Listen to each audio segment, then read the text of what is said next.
All right, Shalom. First and foremost, we want to give all praise, honor, and glory to Yahweh, Bahashim, Yahweh Shah, Bahashim, Rakak Kodash. Double honors to the apostles and elders, a great millstone that taught us this truth and our rule well. And salutation and much love for you, Aki, and pushing this truth and sincerity over the four corners of the earth and enduring afflictions to feed and edify the elect. So here we are again with another weekly, camp lesson. Lord's willing is edifying unto the elect. All right, and we're gonna just jump right on into it, man. All right, as another week goes by, we're getting closer and closer to these prophecies being fulfilled. All right, you have a lot of talks in the news right now with a lot of different economic things, and you know how we always talk about problem, reaction, solution. What is the end game solution to all these things? Where are all these roads leading to? All right, it's going into what the MOTB, which you know of as the mark of the beast. All right, we're gonna get into a couple little things, touching on those things. Like earlier this week, I did a couple lessons talking about how you have Facebook that's trying to keep pushing their digital currency and things like that. All right, and what does Facebook have to do with a lot of these different things? Remember they just changed their name to Meta. All right, they're trying to create the metaverse where they can plug you into this digital reality and things like that. All right, you have global economic collapses, which we're going to get into and read an article about that, where one of their so-called solutions to their problem is what investing in other things like cryptocurrencies and things like that. And then you also have on the back drop of all these things, you had the your global illness that was going on around the earth. All right, and then what is one of the solutions for those things? A global tracking system.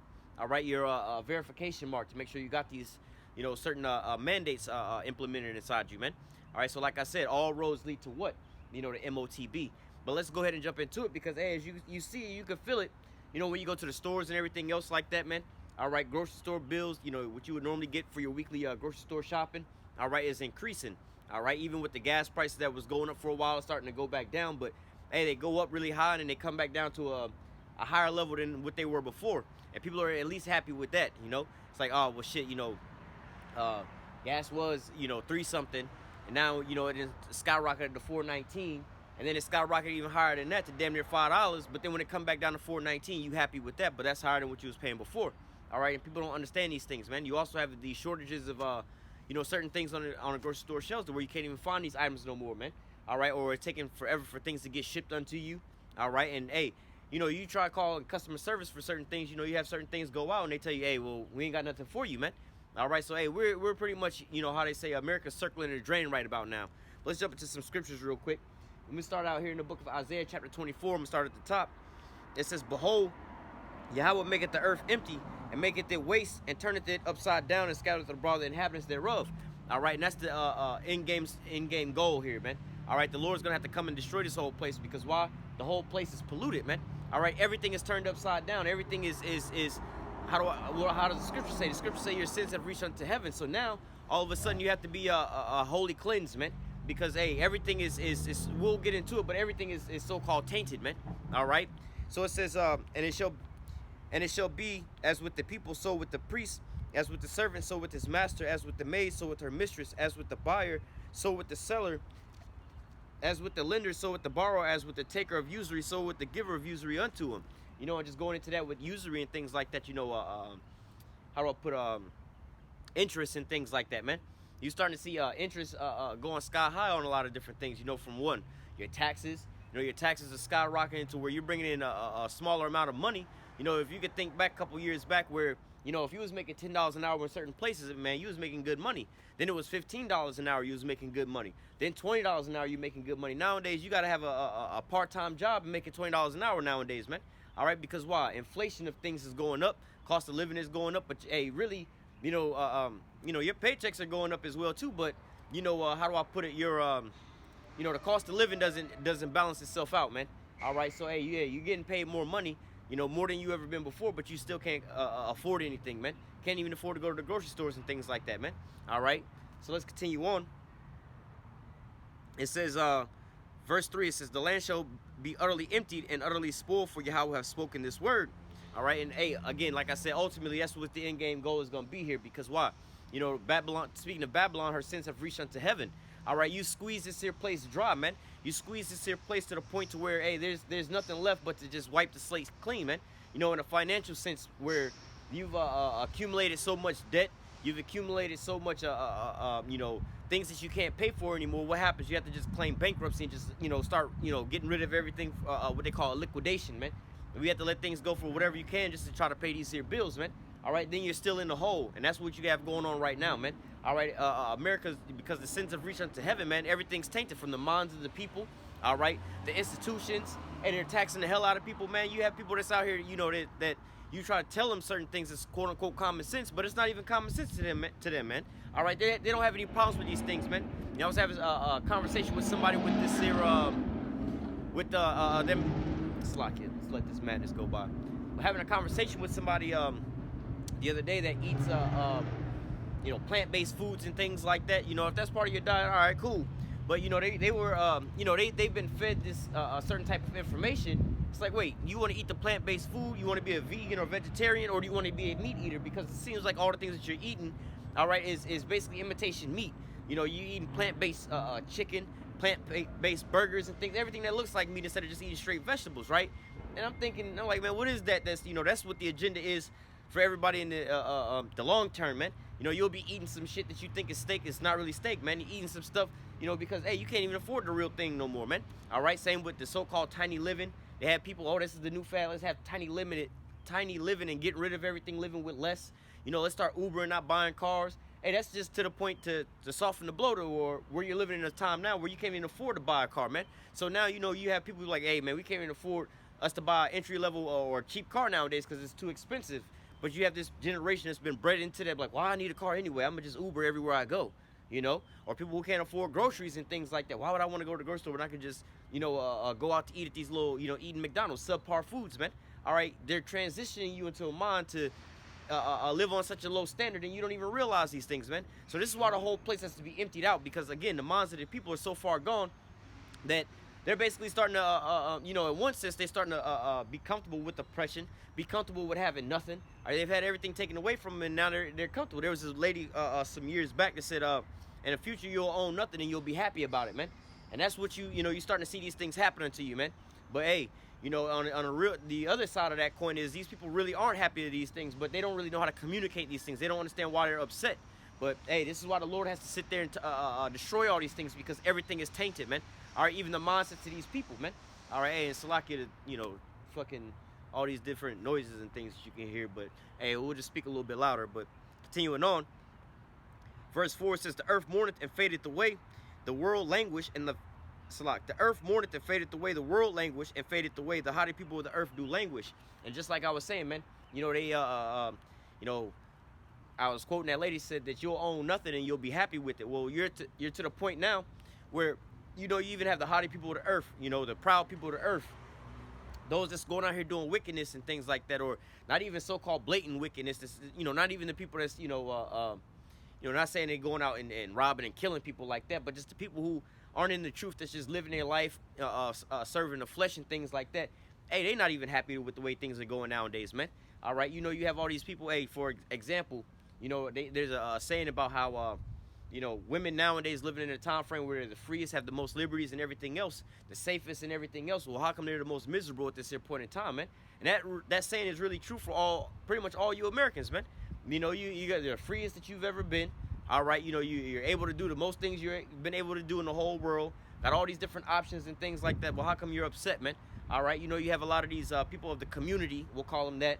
All right, the alphabet community and things like that. Yeah, you got more rights and you're more exposed to being out everywhere else, you know, and it's, you know, if you don't, you know, accepting of those people, hey, they cancel you nowadays, man.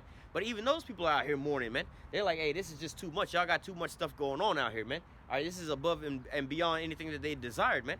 All right, you know, you even have, again, people in all kind of different low places and doing wickedness and things like that. They're complaining about the types of things that's going on, man.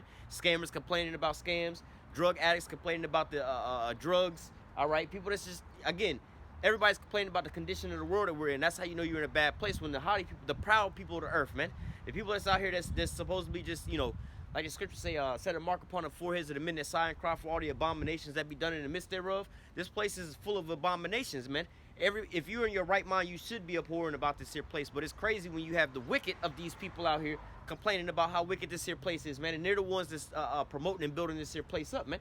All right, you have these people that's again, they start to wake up from the BS that they've been told and they've been lied to about, man. Now they're starting to revolt, and it's a bad place to be in when you're starting to see these things happen like that, man. All right, all these people who so-called voted for Trump, Seeing how he was when he was in office, they started revolting against those things. All these people that voted for Biden, seeing how he's doing his things and they're revolting against these things, man. What does this all lead to, man? Chaos, man. It all leads to an uproars of the people, man. So what does the Lord have to wind up doing, man? He has to wind up wiping the slate clean. But this is what Esau's going to do to so-called bring in his order, man. Order out of chaos, man. He creates this chaos to bring in order, man. All right, but hey, the Lord is going to use him, all right, to you know, how do I say, swing that sword for one last blow. But hey, in the midst of it, Esau's going to be taken out as well too, man. All right, so let's continue reading. All right, let's go back up to, let me read verse 3 again. It says, the land shall be utterly emptied and utterly spoiled, for Yahweh have spoken this word. So again, like I said, man, that's the, you know, the end game for this here scenario, man. The Lord's just going to have to wipe this here place clean, man. All right, because these people have destroyed the whole earth, man. Have the earth upside down and inside out, man. You have these people that's loving wickedness to the, I mean, we're beyond people just loving wickedness and accepting wickedness, man. We're to the point now that they've loved this wickedness so much, like somebody who craved to be an alcoholic. I just want to go out and drink. I want to go out and drink. I want to go out and drink. They went above and beyond to go out and go sneak out and go drink and everything else like that and drink all the liquor that they wanted to. Now they're in the corner holding their stomach, throwing up, and they just, please, somebody help me. I don't ever want to drink no more. Wait a minute, 10 minutes ago, you was sneaking out the house, raiding the damn liquor cabinet to go and drink, and you started drinking the whole bottle to the head. Now you in the corner talking about you hate drinking, man. That's where this here place is at, man. So now you're in this scenario where, hey, man, we got to take you to the hospital. We got to pump your stomach, man. You've taken in too much at one point in time, and this shit's going to kill you, man. And you even know that it's going to kill you, man. All right? Verse 4, it says, the earth mourneth and fadeth away, and the world languish and fadeth away. The haughty people of the earth do languish. The earth also is defiled under the inhabitants thereof, because they have transgressed the laws, changed the ordinance, and broken their everlasting covenant. All right? And that's what Esau wound up doing, man. The scriptures say the earth was given into the hand of the wicked, man. And what do you think that he wound up doing, man? Scripture also say in the same verse, the earth is given into the hand of the wicked. He covered the faces of the judges thereof. If not, who and where is he? But not only did he cover the faces of the judges, but he covered, you know, the face of how to do righteousness in that, man. The Lord set up everything on how we were supposed to be conducting ourselves, living and you know, how do I say, running the societies and things like that. But what did Esau do, man? He took all those things and turned them upside down, man. All right, we're supposed to have a land Sabbath, you know. But what does Esau do? Hey, continue sitting there farming and everything else like that. So now there's no more nutrients in the food or anything else like that. So what do you have to go and do? Go buy vitamins and supplements. All right. He didn't went and took the, well, recreated the foods and everything else like that. So now you got to go and ask for organic food, non-GMO food and things like that, man. There should be no such thing as a what do they call it? Organic food or non-GMO food, man. That's an abomination to even have those things, man. All right. It should just be real, man. All right. But hey, this is what Esau has done, man. Esau has allowed for these people to sit there and get these body modifications and things like that. And we're not just talking about, you know, the far extreme ones is what we're talking about, man. To the point again, man, where even the haughty people of the earth is upset, man. You got people that's out here with all this here wickedness, that's out here for all these people to do all whatever they want to go and do. Then they go out to these clubs, these bars, and whatever, whatnot, and then they find out that they over there with somebody that was born the same way they was born. But because they was allowed to do this here wickedness and do all these things, man, they're like, oh, man, this is some bullshit. Hey, man, the people that you put into place, man, the people that you over here in league with, they're the ones doing these things, man. So how about you stand up and say something against these things? But no, they just want to double down into this here place, man. This is why this here place has got to be thoroughly cleansed with thermonuclear fire, man, because, hey, man, these people are going to continue on in their wickedness, man. They're going to, it's, again, like a person in debt, man. All right, you're fully in debt and you're forced to claim bankruptcy, but what is your way of getting out of that instead of just stop spending and how do I say, claim bankruptcy? What do? You go out and go get another credit card, man. You go down to the AmScot, go get another AmScot. You ask your partners to borrow some more money, man.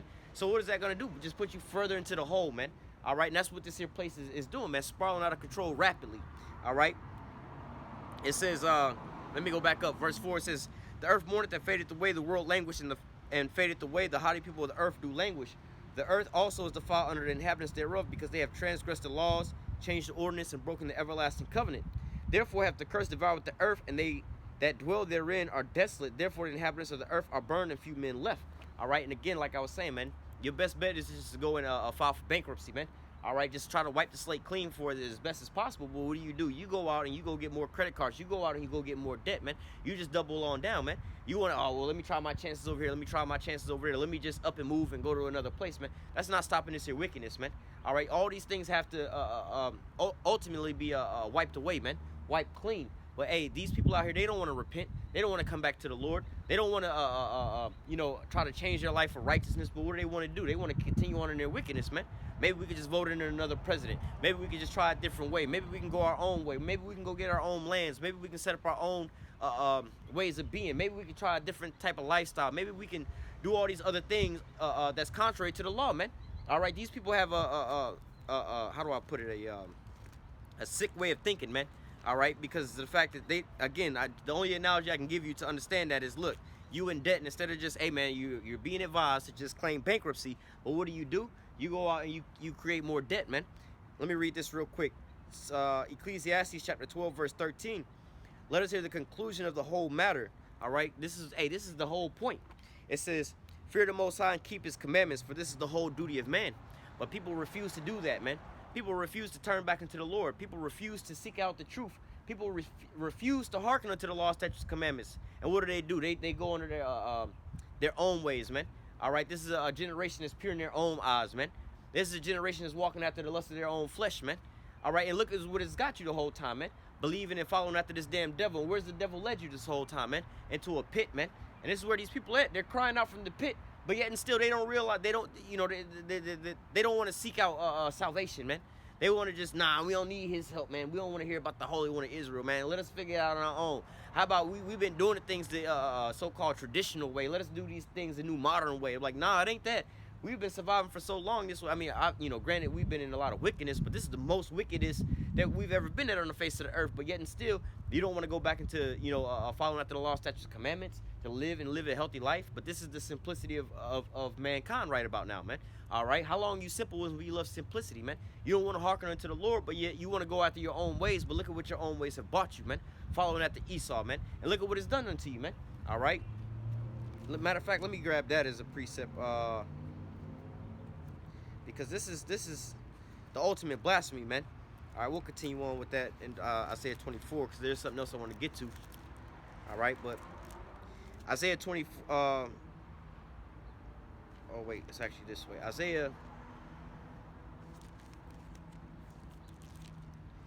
This is Isaiah 30 in verse 1. It says, woe to the rebellious children, saith Yahweh, that take counsel, but not of me, and that cover with the covering, but not of my spirit, that they may add sin unto sin. And that's what our people are out here doing, man. They're walking after the lust of their own flesh, and what their own flesh is doing is, either directly they'll say, let us follow after Esau. Let us go and do what he tells us to do, follow after his ways, his philosophies, his doctrines, and his ways of life. That's what our people do on one side, but the flip side of that is, oh no, we're gonna just do it our own way. And in return, what is that doing? It's following after Esau again, man. All right, because again, it's the Most High say, hey man, my ways are above your ways, man. All right, follow after me. All right, this is the whole duty of man. But what Esau tell you, nah, you don't gotta listen to him, man. Just do whatever you want to go and do, because look, he already knows what he's programmed you to do. All right, he knows, you know what I'm saying? Like, he's created the scenario for you to be in. So he's, how they say, predictively programmed your ass. Like, look, we know if we sit him, if he ain't supposed to be eating pork, right? Let's say, for instance, and we sit his ass in a room, right? And we put some pork beside him, and we give him a shit sandwich or something like that. We know he gonna eat the pork. You know what I'm saying? But, instead of trusting in the Lord, because we know I'm gonna do what I gotta do to get out of here, man. So Esau knows how to put you into these predicaments to make you sit there and again, there's a movie, The Social Dilemma, how they tell you how they can orchestrate your outcomes of what you want to go and do based off the things they feed you all day long, not just like food-wise, but what they feed your mind day in and day out. So you think you thinking on your own, and you came up with this here brilliant idea on your own stuff. Oh, you know what? I'm gonna be vegan. I'm gonna go do this. I'm gonna go do that because I just decided to go do. Like, you didn't decide that shit on your own, man. This was something that was predictively programmed inside of your mind. You think you came up on this shit on your own, but you really didn't. You don't understand the power of advertisement and things like that, man. But yet and still, these people, like I said, they're either serving Esau directly or they're serving Esau indirectly by serving their own flesh, man. All right, let's continue on.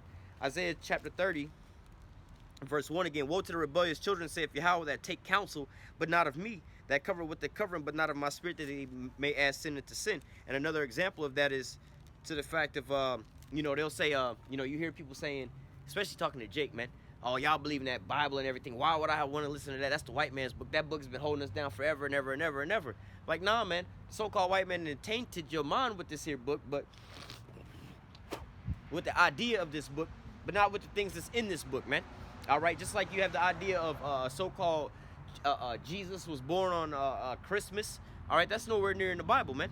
But yet and still, you believe that that's a so-called construct that comes out of the Bible, but you've never read it for yourself, man. All right, they take counsel, but they take counsel of the so-called white man, either directly or indirectly, man. All right, you know, they'll say, "No, that's the white man's book, blah, blah, blah. I ain't taking the counsel from the white man." Okay, who put that idea into your mind? See, you don't even realize where you got that idea from. All right, so either way, this is a goddamn perfect ass devil, man. You people don't even realize that you serving the white man by not trying to serve the white man anyway, man. But you have no idea of those things, man. That's why the only option is to do what? To serve the Lord. So let's read it again.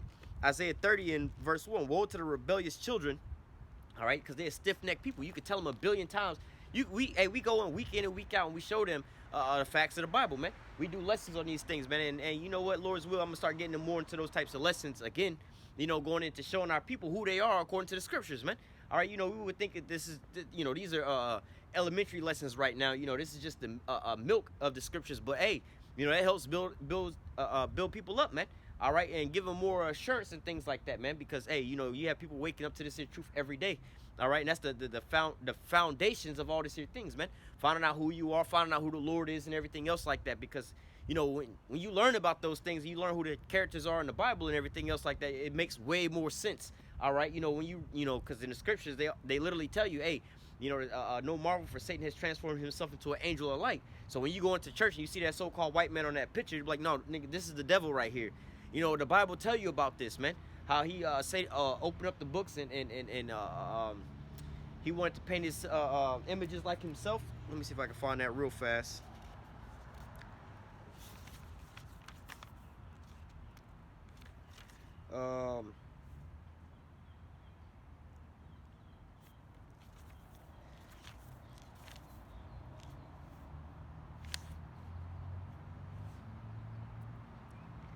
No, it's in book of Ezra, but I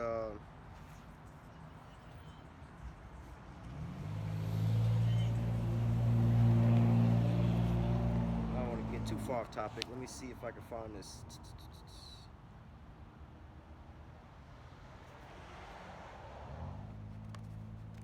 But if not, we could just quote it real quick. Oh wait, I know where it is.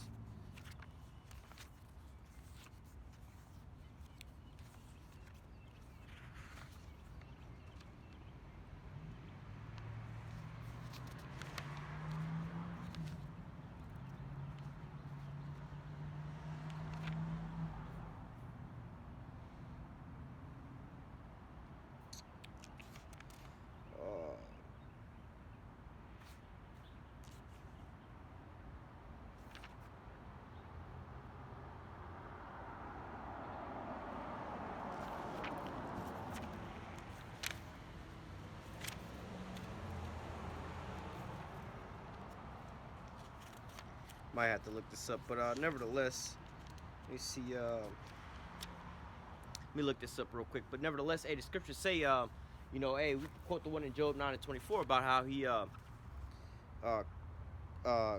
covered the faces of the judges thereof.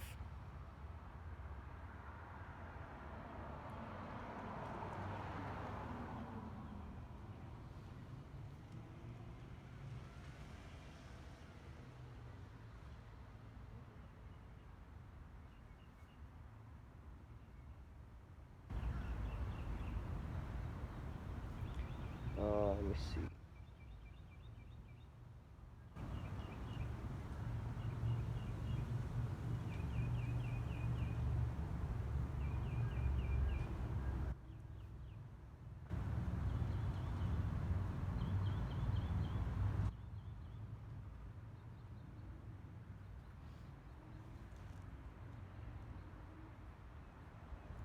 That was in the book of First Maccabees. It might be in Second Maccabees. I thought it was in First Maccabees though.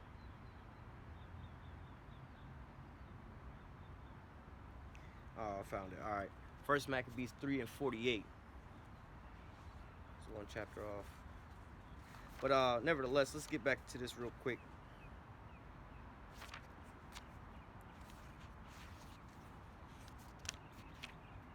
First Maccabees 3:48. It says, and laid open the books of the law, laid open the book of the law, wherein the heathen has sought to paint the likeness of their image. All right, so, you know, not to get too far off topic, we were speaking about the fact of the matter of, hey, like I said, our people, they have these understandings of what they've been told and what they've been taught, but yet and still trying not to so-called serve the, so in their minds, so-called serve the white man. They wind up serving the white man, all right? But realizing, like, hey, man, you know, we trying to tell you about these things. That's why we have to go into the scriptures to build you up. Hey, look, the scriptures tell you about things like this. He would go in there and paint the images like him unto himself. So like, oh, why we got to go in this Jesus guy and this and that? Like, well, yeah, you've heard certain things, but homeboy then came in and mingled up his doctrines and his philosophies with the scriptures, man. All right, and we trying to tell you that this is the damn devil. And once you can figure those things out, then you'll understand, oh shit, this is actually a book for us. All right, but you know, Esau didn't try to go in there and taint all these things, man. But again, in the same book, it tells you things like, hey, he covered the faces of the judges. All right, he painted his own likeness into the images and things like that. And what we're reading over in Isaiah 24, he changed the ordinances of the earth, man. He's the one that's doing all these different things, man. And these are the results that you're getting. This is why all these things have to be taken away, man. All right, these are why the Lord has to come and destroy this whole place, man. People don't want to hear about these things. People don't want to hear about destruction and things like that and all these things going away. But people don't realize how far gone they are based off of what Esau's wound up doing, man. Transgressing the laws and changing the ordinances, man. All right, let me finish this off in Isaiah chapter 30, and we'll go back to that. Isaiah 30 and 1. Woe to the rebellious children, saith Yahweh, that take counsel, but not of me, that cover with the covering, but not of my spirit, that they may add sinner to sin. All right, and so like we was just going into, this is what our people are winding up doing, man. They want to take counsel, but they're not taking counsel of the Lord, man. They either directly do it from Esau, they'll follow after his ways, or indirectly following after Esau by what? Going after with their own mindsets and things like that. But who gave you that idea in your mindset to begin with, man? All right, we've had the law, statutes, commandments from the beginning to show us the way we were supposed to be walking. But what? We don't want to take heed to those things, man. All right, continuing on. It says that walk to go down to Egypt and have not asked in my mouth to strengthen themselves in the strength of Pharaoh, to trust in the shadow of Egypt. Therefore shall the strength of Pharaoh be your shame, and the trust in the shadow of Egypt your confusion. And this is why our people are out here lost, dazed, and confused, because why? They don't want to hearken unto the Lord. They don't want to hearken unto the truth. They don't want to hearken unto the things that was prescribed unto them from generations and generations, from their forefathers on down, man. All right, the scriptures say, look at the generations of old. Let me grab that real quick. It says, look at the generations of old and see who, before I butcher it. This is...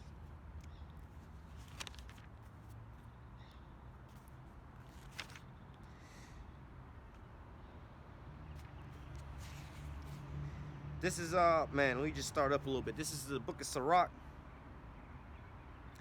2 and I'm going to start at 6. It says, believe in him and he will help thee.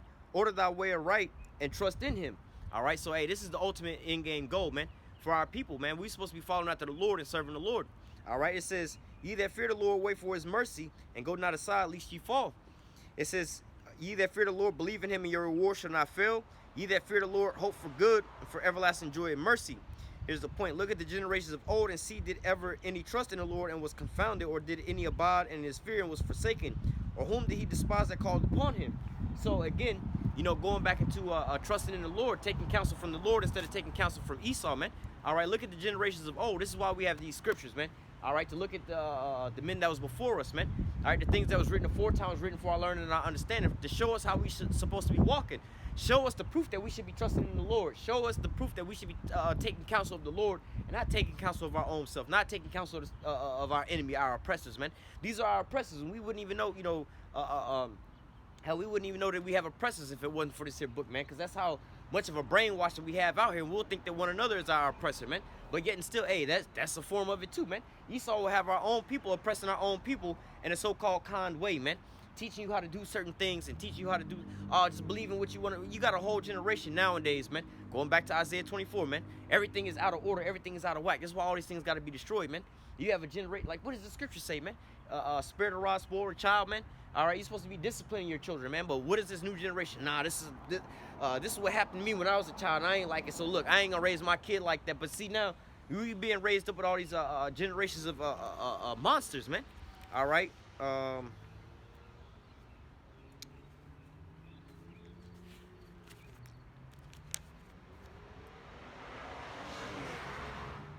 This is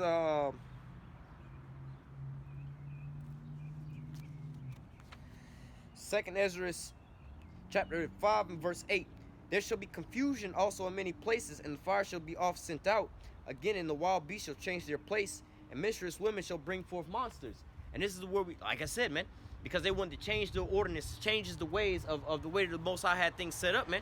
The Lord said we were supposed to be out here disciplining our children, but you have a generation of people that say, hey, nah, I'm not going to discipline my kids or anything else like that. But now you have these kids running amok and doing all kind of wickedness in the streets, man, robbing people, killing people just for fun, man. I did a video, which I had to redo the video because of the fact that they hit me with a copyright strike. But there was a bunch of these little young kids that was going around killing folks, and like the oldest of these kids was like, what, 16 or 17 years old, man. All right, you had some kids killing each other, their classmates up, killing up 13-year-olds, stabbing up other 13-year-olds. Who taught these kids how to do all these things, man? All right, they see these things from the things that they're being exposed to, but yet how much more they didn't have the fear of their parents on them, man. All right, hey, that's supposed to be, you know, as a child, that's the first thing you're supposed to be fearing is what? Your parents, man. All right, the discipline from your parents, man. If you don't fear the discipline of your parents, who you gonna fear disciplining you in the regular world, man? All right, you know, that's supposed to set a standard, you know, because look, you're supposed to have your mother and your father in the household, you know what I'm saying? But then you have your father in the household, that's supposed to be your authoritative figure. All right, or, you know, back in the olden days, you know, the worst thing that my mama used to be able to say to me was, wait till your daddy get home. I'm gonna tell your daddy when he get home, or your daddy on his way home. Anything that say anything like that, that shit was the most fearful thing for me, man. I ain't want to go outside to play. I ain't want to do shit. I could be acting up in class. Oh, we gonna call your father, man. Oh shit, now my whole day fucked up, man. Because I know my dad don't even play. And I can remember as a kid, my dad only had to discipline me, like actually spank me, what, 3 times in my life, man, as a little kid. Other than that, all he had to do was give me that damn eye, and I knew the shit was over with, man. I went out to bust out crying like as if I had already gotten beat or some shit like that, man. But yet and still, you know, oh, that's being abusive. Nah, guess what? When you get older, you don't want to go out and go do some dumb shit, man. You don't want to have to be doing all these different things the word of police got to sit here and ultimately discipline you and judge you, man. All these jakes you see and getting gunned down and everything else like that. Now, granted, the scriptures say whoever perished being innocent, but in the sense of some of these folks out here getting gunned down by Esau in the sight of man, you know, you do see some of them use like in the sight of man. Again, whoever perished being innocent. Some of these people getting put to death, you know, unarmed and everything else, just maybe in a house sleep, and you know, like the officer who walked up into the wrong apartment and getting killed. Obviously, deeper in the spirit, he was being judged for something different. But nevertheless, you know, you do see some scenarios where people say, oh, Esau just killing us for no reason. Nah, this little nigga was doing some shit. You know what I'm saying? I was watching the news earlier today, and this Jake got pulled over, simple traffic stop. You know what I'm saying? Didn't have no license, had registration, didn't have his insurance on him. Right? The cop asked him to get out the car, asked him if he had any weapons on him or anything else like that. And he had an ID on him. Hey, it was a simple traffic stop. He probably would have got a ticket for driving without a license and shit like that. Might have got a ticket for having a gun on him, but homeboy reached for a gun and wound up getting shot and getting put to death, man. All right, but see, hey, because he didn't fear the law, didn't fear, you know, not saying, you know, there's a fine line between some of these things, but hey, sometimes, hey, man, you just got to deal with what you got to deal with, man. All right, you know, sometimes, yeah, they be fucking you over and everything else like that, but hey, sometimes you just got to bite the bullet, man. All right, we are in our oppressor's captivity right now, so hey, things ain't going to be necessarily perfect, but hey, man, walk with wisdom out here, man. All right, you know, that was also going into the lesson I was dealing with, but hey, you see a lot of these people, like I said, man, these monstrous children being brought forth because, wow, there's a lack of discipline, man. Like I said, everything's being turned upside down and everything's being changed out here, man. All right, people want to take this new counsel of Esau and walk his ways, but all these things are turned upside down, man. These are more reasons why this here place must be destroyed, man, because this place can't go on that much more longer than this, man. All right, you got people out here with these clout demons doing all kind of crazy shit just for clout, going into stores and malls and doing all kind of crazy shit, and hey, they getting put to death as well too, man. So nevertheless, you know, yeah, I seen a little car chase with some little kids running from the police, and they over here live streaming the whole time, being all big bad and gangster and cussing people out and everything all in the live stream. Wound up crashing the car. As soon as the police got them, they said, I'm sorry, sir, please don't shoot me, don't kill me. Turning a bunch of little babies, man. But I guarantee if they had their parents in their life raising them up in a righteous sense, they were like, nah, bro, y'all gonna have to let me out the car for y'all do this wicked shit, bro. I'm not finna go on no police. They would have been thinking down the road, man. But look at where we at right now, man. When these kids grow up and have children, what do you think they gonna wind up doing, man? You seen these people nowadays having kids with the babies all tattooed up as newborn babies and shit like that, man. This place has gotta go, man. Let's get back to these scriptures. Isaiah 24 and verse, let me go back up to verse 4 again. All right, it says, the earth mourneth and fadeth away. The world languished and fadeth away. The haughty people of the earth do languish. The earth is defiled under the inhabitants thereof, because they have transgressed the laws and changed the ordinance and broken the everlasting covenant. And this is, again, I can't stress this that much more, because, you know, we can give you 1,000,001 examples of how this here world is going off course, man. How these things have just turned upside down and inside out, man. But it's not leading to anything, a so-called utopia, a peaceful resolution. You know, we're not getting to a place where things are getting better. Things are getting worse. All right, and people are feeling the effects of these things, but yet they don't want to speak about these things, man. And we're gonna get into it with the economic collapse that's going on real soon, but that's going on right now. But we're about to get into this topic. But nevertheless, you know, you have people out here still walking around like everything is all fine and dandy. Oh no, things are fine. Like, bitch, you ain't got no more savings left. You ain't even got no money in your what you call your debit account, your checking account, and shit like that. You living off a goddamn credit card, and you just piggybacking one credit card off the next credit card. Soon, you finna run out of funds, man. But you still out here, oh no, everything is fine. You don't think with this negativity and everything else like that. Hey, man, Esau's got you people blinded out here, man. But this is why this here place got to go, man. Because, hey, man, you know, usury is up to outstanding right now, man. All right, interest rates on everything is crazy right now, man. People can't live without being in debt no more, man. You're a debt slave to this society. But, hey, people don't realize these things, man. They still running out buying new cars, buying homes that they can't afford. All right, and taking out student loans and student debt and everything else like that. It's crazy to me. We're in a society now where you have some people crying and bitching and complaining about Joe Biden and his promises of not wiping student debt loan clean. And then you have some people that still, that's on one side, but then you have the other people that still going to college taking out student debt and student loans, man. You have one side where people say, there's no more jobs, we can't get jobs nowhere.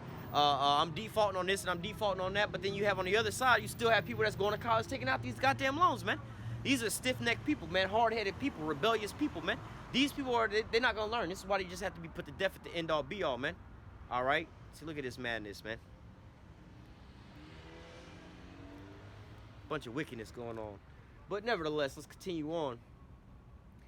Verse 7, it says, verse 6, therefore hath the curse devoured the earth, and they that dwell therein are desolate. Therefore the inhabitants of the earth are burned, and few men are left. All right, like I said, man, the Lord just has to wipe the earth clean, man. All right, because hey, you gotta just start with a clean slate, man. There's too many cracks in your foundations, man. It's unstable, man. It can't hold any more water, man. You just gotta get rid of that bad boy and then start afresh, man. All right, this whole place from the rooter to the tutor is how they would say is defiled, man. All right, you can say, oh, I'm gonna just move over here. I'm gonna go get this here done. Nah, man, but these systems, you know, some people are saying, oh, I'm glad I ain't gotta grow up with this here generation. You know, speaking on this young generation and all them and the social media and things like that, I'm like, yeah, you might be older, but yet and still, you're still affected by these things, man. All right, because these are going to be the people that's working in the stores you got to go around and everything else like that, the people you see off in traffic and everything. You know, just to give a small example, you may be older and may not be into all the social media and things like that. Now, I ain't going to be affected by these things, but yet you driving down the street going to the grocery store, and yet you still affected by these things. Because, look, you can have some of these young teenage social media junkies on the streets right there beside you trying to get what they call them shits, a meme or trying to go live or a TikTok video. You know, they trying to shoot a TikTok video and then they wind up crashing into your spot, man. All right, wrecking your car all because they want to get a TikTok in or something else like that, man. So, hey, man, this whole place has got to go, man. All right. Verse 7, it says, the new wine mourneth, the vine languish, the merry-hearted do sigh. And like I was saying earlier about what the scripture also said, you know, the you know, roughly, well, let me read it. It says, the haughty people of the earth do languish, you know. The merry-hearted do sigh, because these people that's out here that's so-called enjoying this place, you know, the opposite of the men of the Lord that's out here sighing and crying for all the abominations that be done in the midst thereof.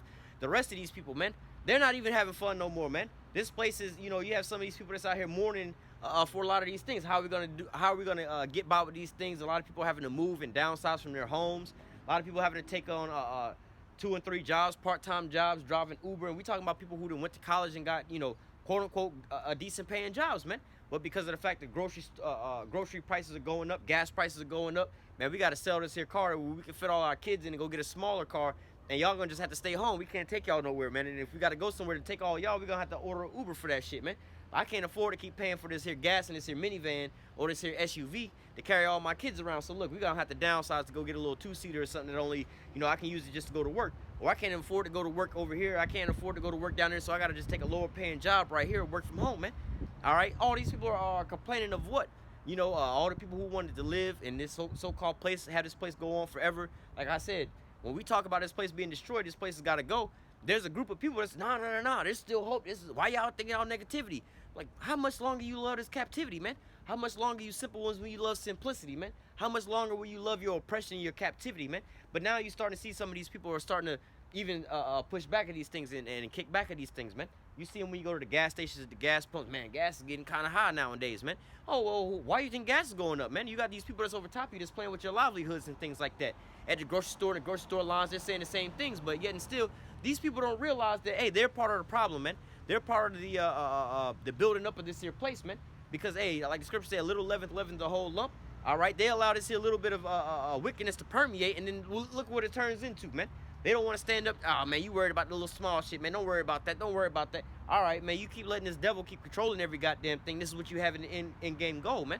Why is the Mary-hearted sighing right now, man?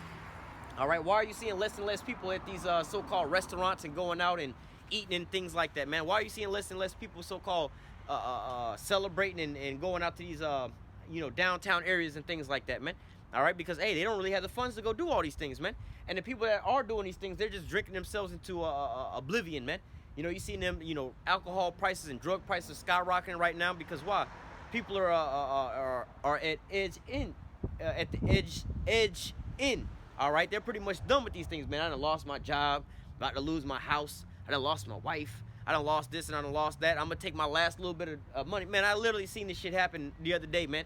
I seen a dude. I was filling up on gas. We was talking about how high gas was, and the dude pulled up in a goddamn Dodge. Now I drive a big SUV. This dude pulled up in a Dodge pickup truck, right? And I'm like, we talking about how high gas is. He's like, yeah, I can't even afford no gas right now. This motherfucker go inside the store and go buy some cigarettes and come back out. So he'd rather go soaking his sorrow, smoking some goddamn cigarettes, and put his last little $5 into the gas tank to possibly get back and forth to work, man. So you see, you got the Mary-hearted Duke sign right about now, man. Again, you got some people that's not paying their light bill and water bill just to go sit at the bar, all right, and drink themselves into their sorrows, man. All right.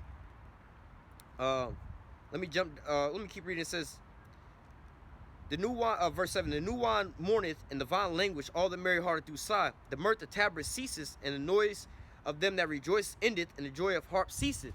You have a lot of these different holidays and events that America normally is always turned up about and everything else like that. They go above and beyond for these things. But nowadays, hey, man, a lot of people are cutting back from a lot of these things, man.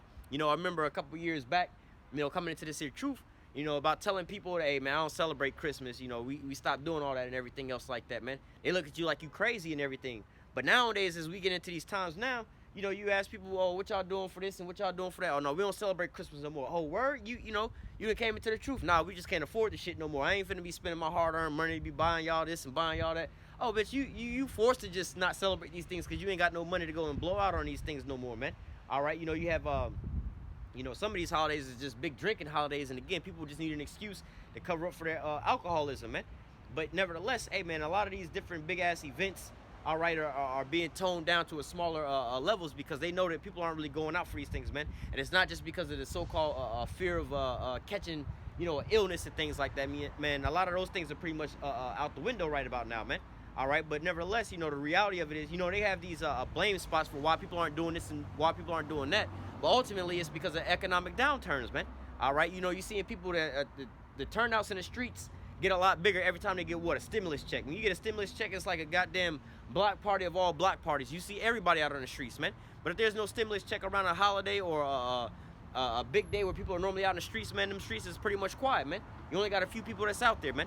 All right, so hey, man, you still have the merry-hearted sighing, and out here in the tabrets. Let me read it again. The mirth of tabrets ceases. All right, all these different parties and holidays and big event days are dying down nowadays, man. All right. It says the new wine. I read that. Let me read it again. The new wine mourneth, the vine language, all the merry-hearted do sigh. The mirth of tabrets ceases, and the noise of them that rejoice endeth. The joy of harp ceases. All these big parties and parades and everything else like that. It's starting to tone down. They shall not drink wine with the song. Strong drink shall be bitter unto them. All right, because again, you would have people that's going out to party in these clubs, turn up and go be popping bottles and everything else like that. Drinking all this expensive alcohol and everything else like that. Hey, man, the only people that's really doing that nowadays is Jake, man. And Jake don't have a sense of being when it comes to economics and things like that. Jake is just retarded as hell anyway, man. They go take their whole damn paycheck and blow it on the weekends. They be mad that they live in paycheck to paycheck. But hey, that's how Jake get down. But they don't have a understanding of good economics.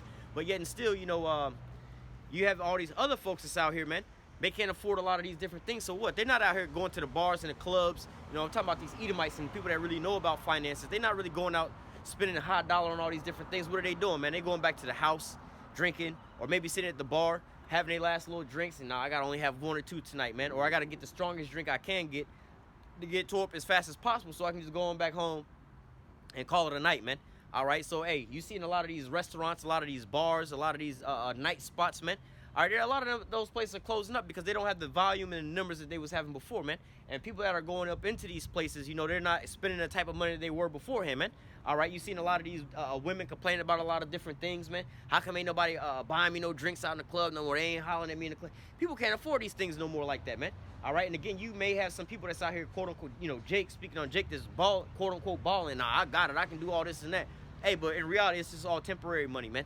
You know, they didn't got a little stimulus check, PPP loan or whatever. Hey, but a couple months on down the road, man, they're going to wind up being locked up in jail for those scams and things like that, man. People with actual wealth and things like that, when they start pulling back on their things and stuff like that, you know, this person owns a six-figure income business, a legitimate business and things like that, had a little regular $200-something home, regular little Honda Accord type of thing. When they start downsizing, man, you know something is bad, man. Because they understand certain things like that. You got Jake that's going out here getting these paper tags because they got a income tax return check. 3 months later on down the road, they didn't got their shit repoed, man. But that's how Jake goes. So you can't measure shit based off of what Jake be doing today.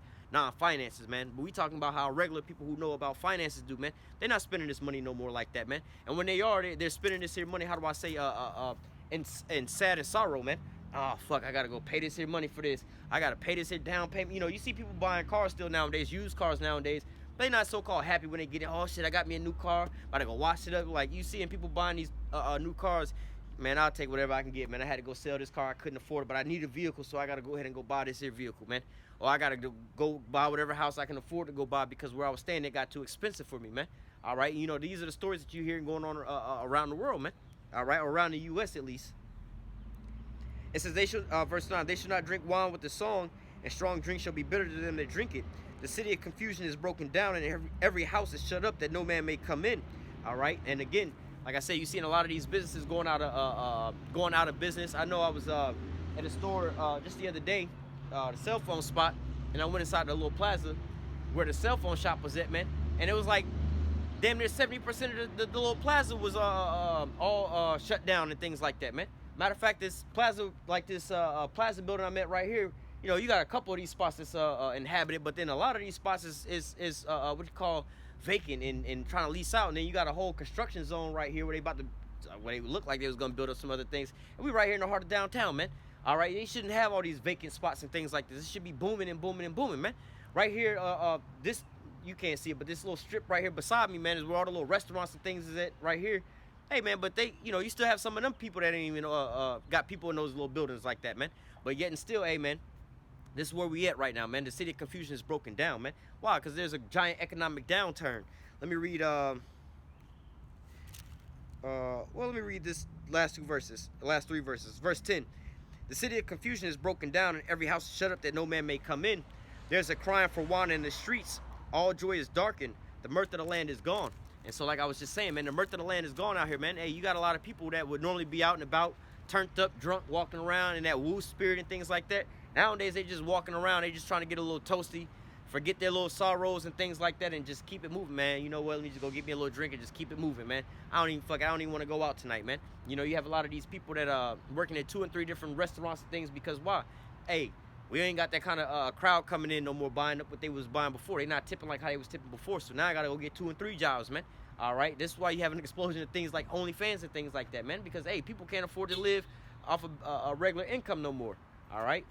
Continuing on, verse 11, there's a crying for wine in the streets. All joy is darkened. The mirth of the land is gone. In the city is left desolation, and the gates are smitten with destruction. So, again, you know, there's a huge downturn of business establishments and things that's going on, man. You have a lot of these new vacant buildings and things like that in prime time areas, man, where business should be booming. We're not talking about on the outskirts off in an undeveloped town or a rundown town. No, we're talking about in the thriving downtown areas where, you know, business should be popping at, man. But yet and still you have a lot of these places that's being laid open and vacant and things like that. Let me grab this in the book of 2nd Ezra chapter 6 and verse 22. It says, and suddenly shall the sown places appear unsown, and the full storehouses shall suddenly be found empty. All right, and this is, again, what you have going on right now, man, where a lot of these different establishments that would be open, factories, plants, and things like that, they're starting to downsize and shut down, man. All right, you had the big trucking dilemma, all right, about how You know, there's a lot of people nowadays with this here new economy getting their CDL license to become truck drivers. But hey, the profit margin is getting smaller and smaller and smaller, which is gonna ultimately crumble upon itself, man. So you already have a shipping woe and shipping demand that's going being shut down. All right, it's gonna only get worse, man. All right, you have less and less people working into these warehouses and these you know, big distribution hubs and things like that, man. All right, what do you think is gonna happen? Well, you also have a drop in demand on a lot of things that people aren't really telling you about. It just seems like that because, you know, let's just say Pizza Hut used to have 10 different delivery drivers, right? And they, you know, they be booming. They normally sell 100 different pizzas, right? You know, in any given hour. So they just constantly going, constantly going, constantly going. Well, see, if you change it down to, well, we only got one delivery driver, all right, and then you also shut it down to where you only got 20 deliveries, all right, yeah, your delivery still may take time. It may still seem like it's busy unto you, but you only down to one delivery driver, but you also had a shortage of demand as well, man.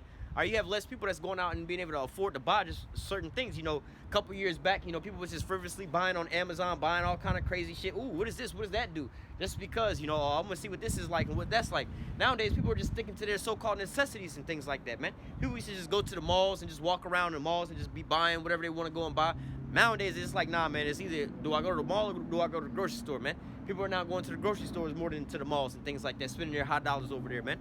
All right. Let me grab this other precept. I'll come back to that. This is oh, let me finish this off. We'll come back. Second Ezra 6:22. It says, "And suddenly shall the sown places appear unsown, and the full storehouses appear unselect. And suddenly shall the sown places appear unsown, and the full storehouses shall suddenly be found empty. And the trumpet shall give a sound which every man heareth. They shall suddenly be afraid, and at that time shall friends fight one against another like enemies, and the earth shall stand in fear with those that dwell therein, and the springs of the fountain shall not, and the springs of the fountain shall stand still, and in 3 hours it shall not run." And so as you start to see what we're going into, what a global economic downturn of a lot of things, man. All right, and it's going to only turn people into like the scriptures say, the love of many wax cold. All right, because of the iniquity, let me read that. Because iniquity shall abound, the love of many shall wax cold. Roughly paraphrasing. All right, this is Matthew 24.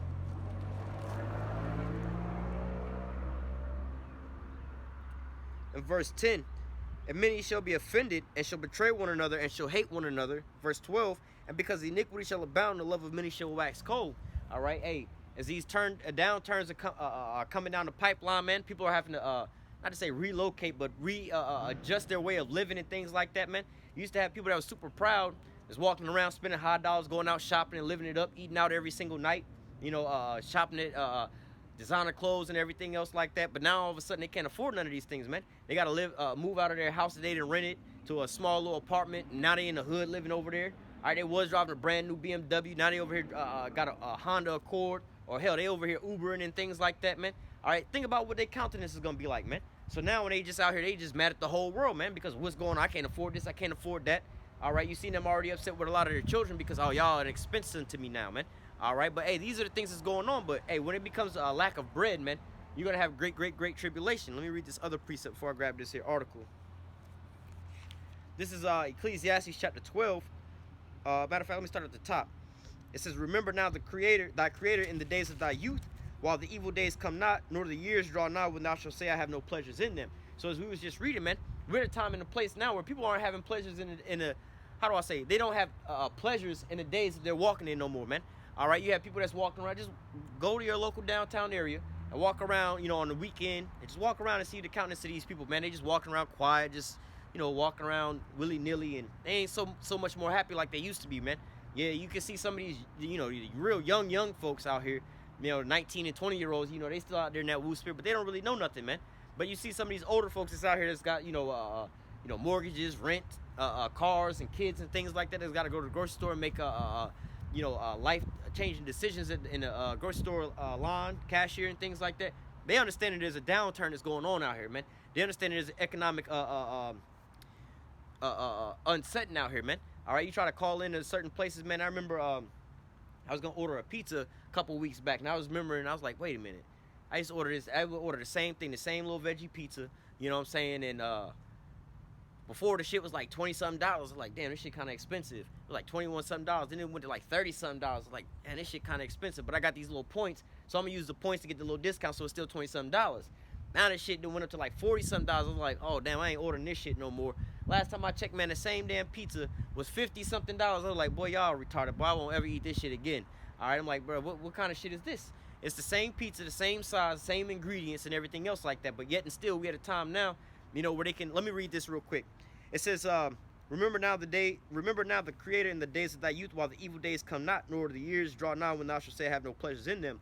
While the sun or the light or the moon or the stars be not darkened, nor the clouds return after their rain. In the days when the keepers of the house shall tremble, and the strong men shall bow themselves, and the grinders cease because they are few, and those that look out the windows be darkened, and the doors be shut in the streets when the sound of grinding is low.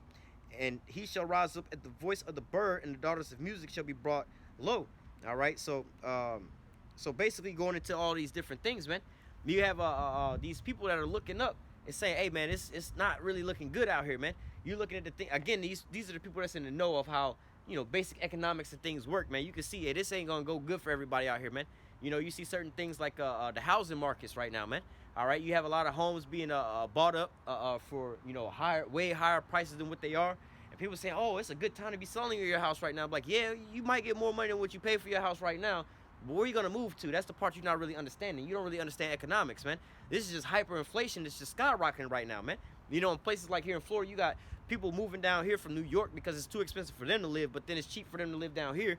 You know, so they're just raising up the price of living for the regular Floridians down here, man. Sooner or later, we won't be able to afford to do anything that's out here, man. And you have certain people that's looking around like, oh, shit, how are we going to fare out here, man? These things are getting out of control. These things are sending us into a hyperinflation, man.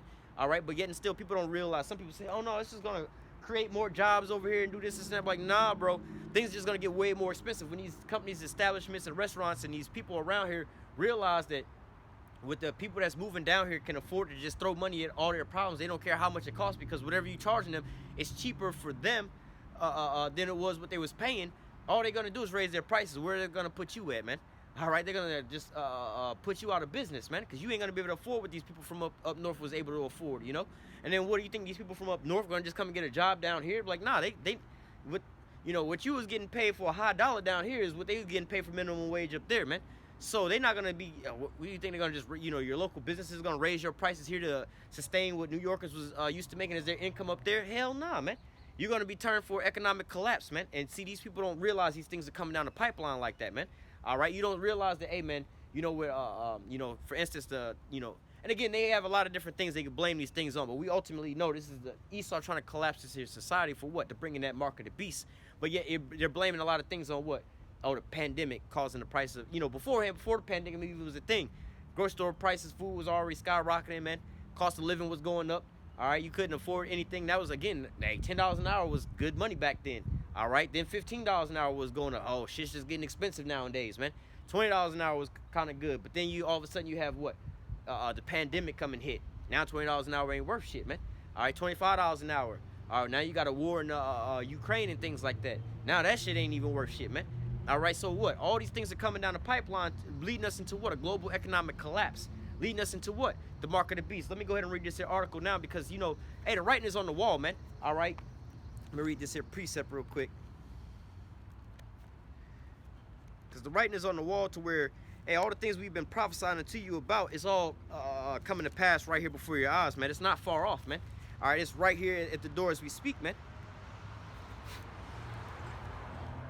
This is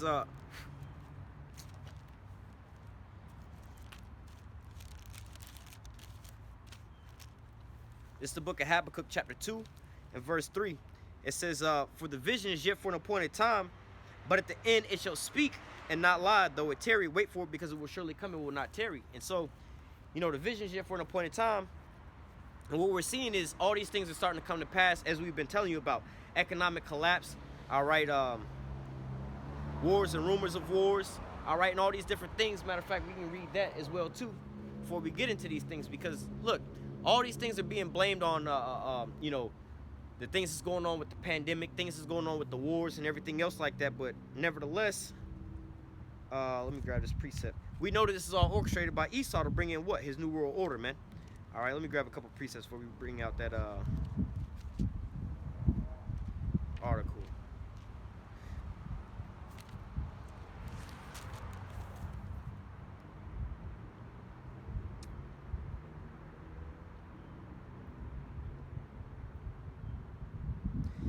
This is Matthew 24. We'll start at verse 3. And as he sat upon the Mount of Olives, the disciples came unto him privately, saying, Tell us, what shall these things be, and what shall be the sign of thy coming and the end of the world? All right. It says, verse 6, and you shall hear of wars and rumors of wars, in which that's something that's in the mainstream news day in and day out with the whole Ukraine scenario. Different nations coming into that situation. You got other nations that are, China and Taiwan scenario. Well, America and China beefing over the Taiwan scenario. All right, North Korea and America beefing over the South Korea scenario. All right, so you got wars and rumors of wars going on all around the globe right about now, man. All right, and all these different things are having what? Economic backlash and economic effects on the rest of the globe, man, on a global scale. So it says, and you shall hear of wars and rumors of wars. See that you be not troubled, for all these things must come to pass, but the end is not yet. It says, for nation shall rise against nation, and Salakia. It says, for nation shall rise against nation, and kingdom against kingdom. There shall be famines and pestilence and earthquakes in diverse places. So, hey, going into these wars and rumors of wars, what else do these wars and rumors of wars bring? It says, for nation shall rise against nation, and kingdom against kingdom, and there shall be famines and pestilence and earthquakes in diverse places. So, hey, you have an abundance of dead people going on around. You have a bunch of pestilence and things like that growing out of that. You have famines going on around. You see, again, with the Ukraine scenario, man. Oh, well, you got a bunch of wheat and barley and things that come from over in those areas. You have other areas that's trading around in those areas that's looking for trade routes to be able to maneuver. But then you have what? A lot of war and conflict going on. So if I got to take a longer delivery route, hey, the price of your food is going to be a lot more money, man. All right, so these are the things that's bringing on these famines and things like that. This skyrocketing the price of your foods and things like that, man. All right, let me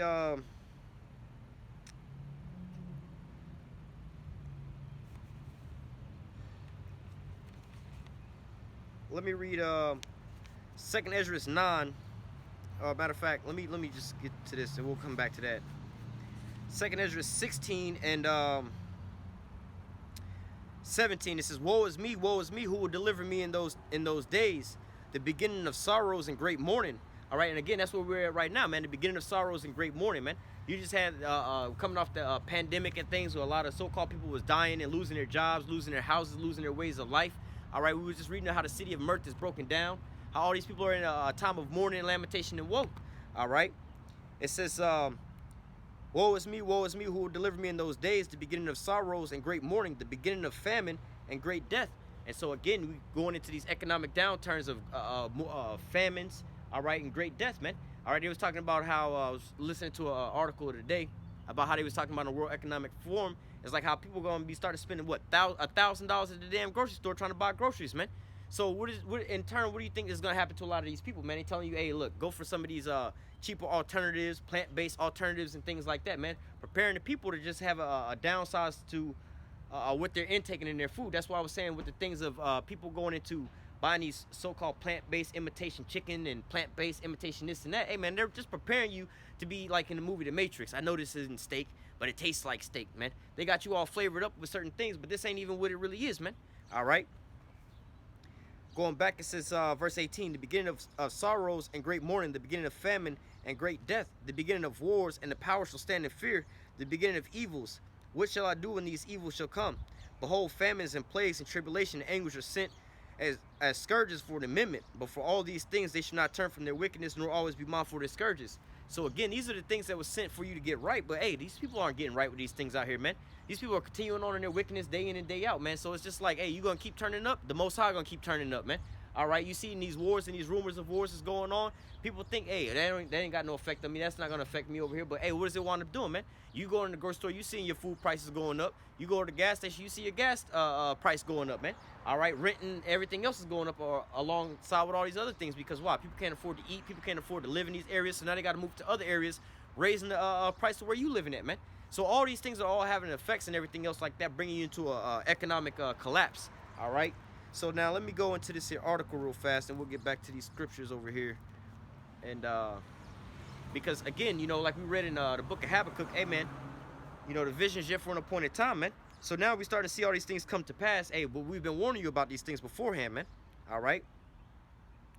So this here article says recession shock coming. Major U.S. bank warns. Soared inflation raises the major economic downturn. Bank of America says the macroeconomic picture is deteriorating rapidly and could push the U.S.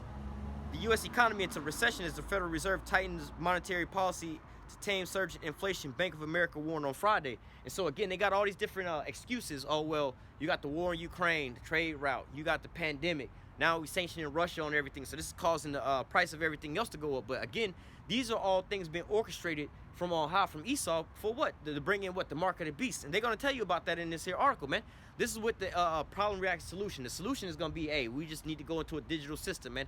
We need to go into a different type of currency, man, a sustainable currency, man. All right? It says, inflation shock worsening, rate shock just beginning, recession shock coming. Bank of America chief investment strategist Michael Hartnett wrote in the weekly note to his clients, seen by Reuters. He added that in this context, cash volatility, commodities, and cryptocurrencies could outperform bonds and stocks. So what are they saying is going to be a better deal than all these different things?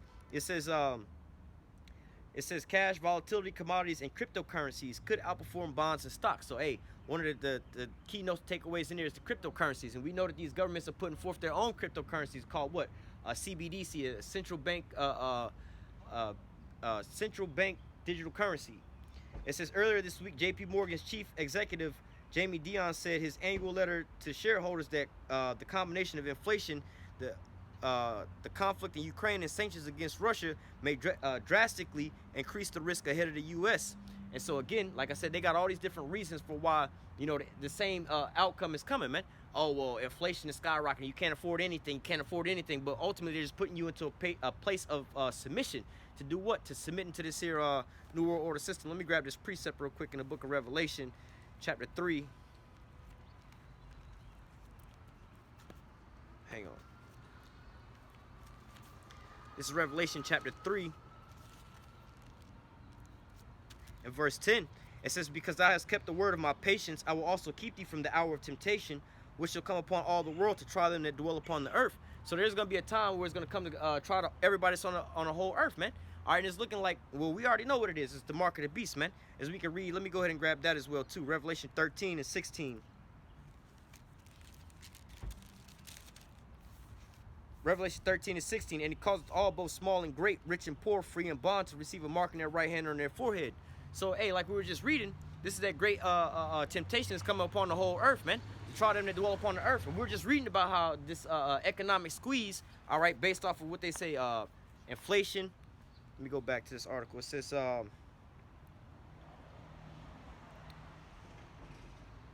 says, so he said to the shareholders, the combination of inflation, the conflict in Ukraine, sanctions against Russia may drastically increase ahead for the U.S., and he warned of unpredictable consequences for the nation's economy. So they're telling you this shit is rapidly deteriorating, man. All right, and we just read about how there's going to be a great temptation that's coming upon the whole earth.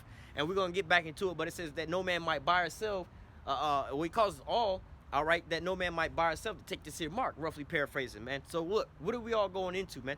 What is the prophecy speaking about right about now, man? All right, economic downturns. What are you seeing going on around you? When you go to the grocery store, what are you seeing? Your buying power is getting less, man.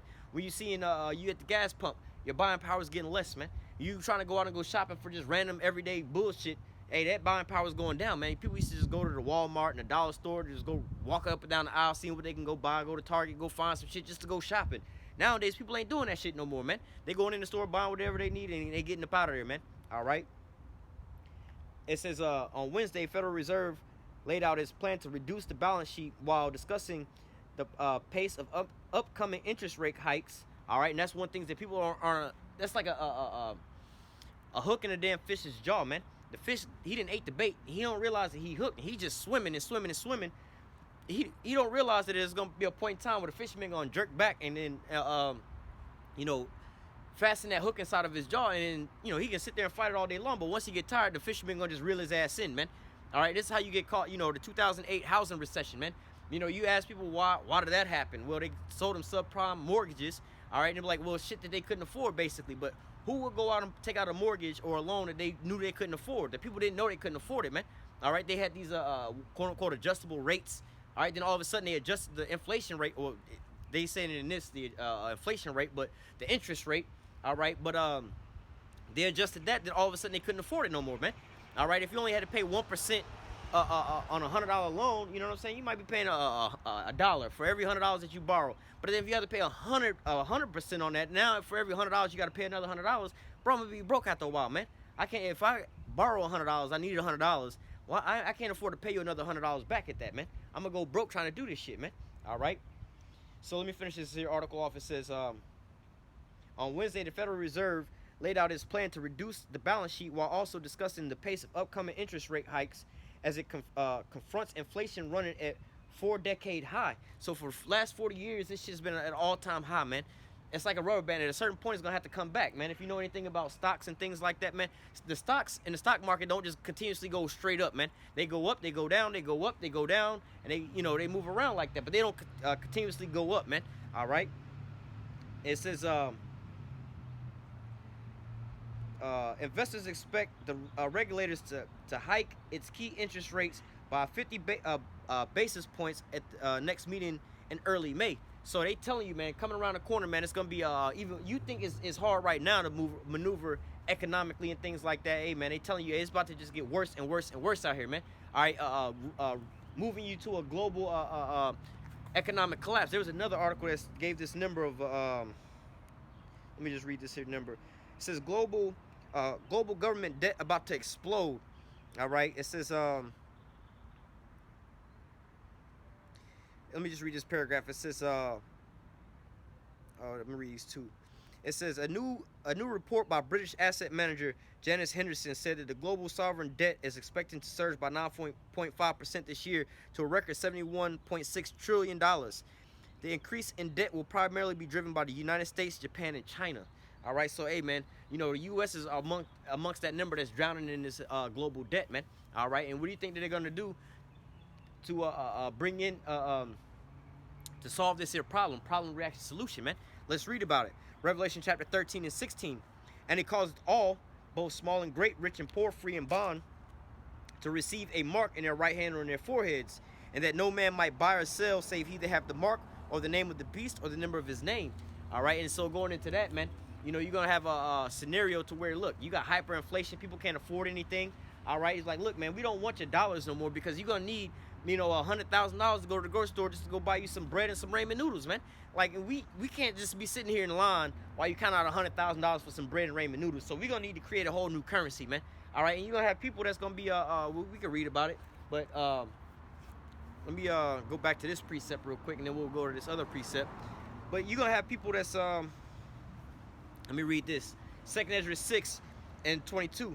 And suddenly shall the sown places appear unsown, and the full storehouse shall suddenly be found empty, and the trumpet shall give a sound which every man heareth.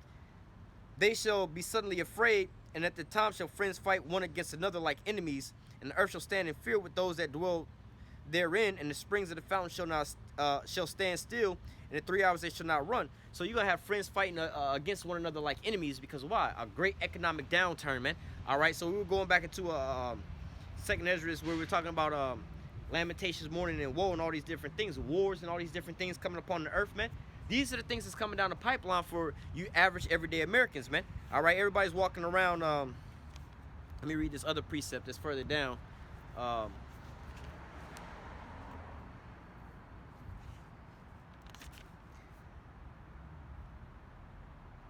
2nd Ezra 16. Let's continue off where we're reading. 2nd Ezra 16 and 21. It says, behold, victory shall be so good cheap upon the earth that they shall think themselves to be in a good case. And even then shall evils grow upon the earth, sword, famine, and great confusion. And you know, a couple years back, that's where we was at, man. You know, really a few years back, 2018, 2017, and beforehand, man, everybody thought they was in a good case. They was balling out of control. They had that saying, I'm living my best life and everything else like that. Then you had the pandemic hit, and everybody was sitting at home, man. Then they took 2 weeks off of work. 2 weeks turned to 2 months. 2 months turned off to 2 years, man. Now you're having this economic downturn, right? But then what happened? They started injecting money, what you call stimulus packages, man. All right, PPP loans. Then you see an influx of Jake out here with these Hellcat paper tags on them and everything else like that. But now the streets is kind of quiet like that, man. It wasn't a weekend that went by or you couldn't hear a whole bunch of these people riding around with scat packs and Hellcats and things. Now you only hear they far and few nowadays, man. All right, but then now you still have some people, all right, that's going out here and it's like, you know what, we still going out and spending and having our little bit of fun and just living it up because they know that they're, you know, inside they know that they're at the end all be all. So we're gonna just ignore the things that's going on. Let's just try to, like I said, you got people that didn't spend out all their savings, all their you know, checking accounts and everything else like that, living off of credit cards, man. Living off of, well, fuck it, I got the student loan money and I don't plan on going to college, so I'm gonna just live up on this here student loan money. Or my parents died and left me the house, and I just sold the house and moved into this little condo. I got $100,000 left over. I'm gonna just live off this $100,000. Why they got a little bit of money, while so-called victuals are cheap, or why they got a little bit of money flowing and things like that. Hey, but at the end all be all, man, when these things start hitting, all right, then they're gonna really be in a hard time, man. Then they're gonna start fighting at one another. This is why the love of many, part of the reason why the love of many is waxing cold, man. Because these people go from having an abundance of things and having their freedoms to do everything that they wanted to go and do, to now they pretty much on a lockdown. Look at how people are living in prison, man. All right, when they out on the streets, you know, they might have been a regular person, all happy-go-lucky and doing whatever they want to go do. But once they locked down in prison and everything else like that, hey, just looking at somebody the wrong way, man. What you looking at, man? You know, hey, I want to be out here with my woman. I want to be out here doing this. I want to be out here doing that. But I'm locked up in here, and I got you looking at me in my face like that. What you want, bro? Now you got people living on edge like this nowadays, man. All right, but hey, again, you know, victuals being so good cheap, they gonna think themselves in a good case. All right, even right now, before you know, the full effect of the so-called Ukraine war that's going on. All right, the inflation rates hitting. All right, more economic downturns hitting. Before all these things, how you call it, the labor shortage and the shipping shortages, all these things actually start fully hitting in on the shores of America and things like that. Hey, people think, I hear y'all talking about this and I hear y'all talking about that. I hear y'all seeing the grocery store shelves is empty, but where I'm at, everything is good. But then when your grocery store shelves start getting empty, then what? All right, let's read it again. 2 Ezra 16 and 21.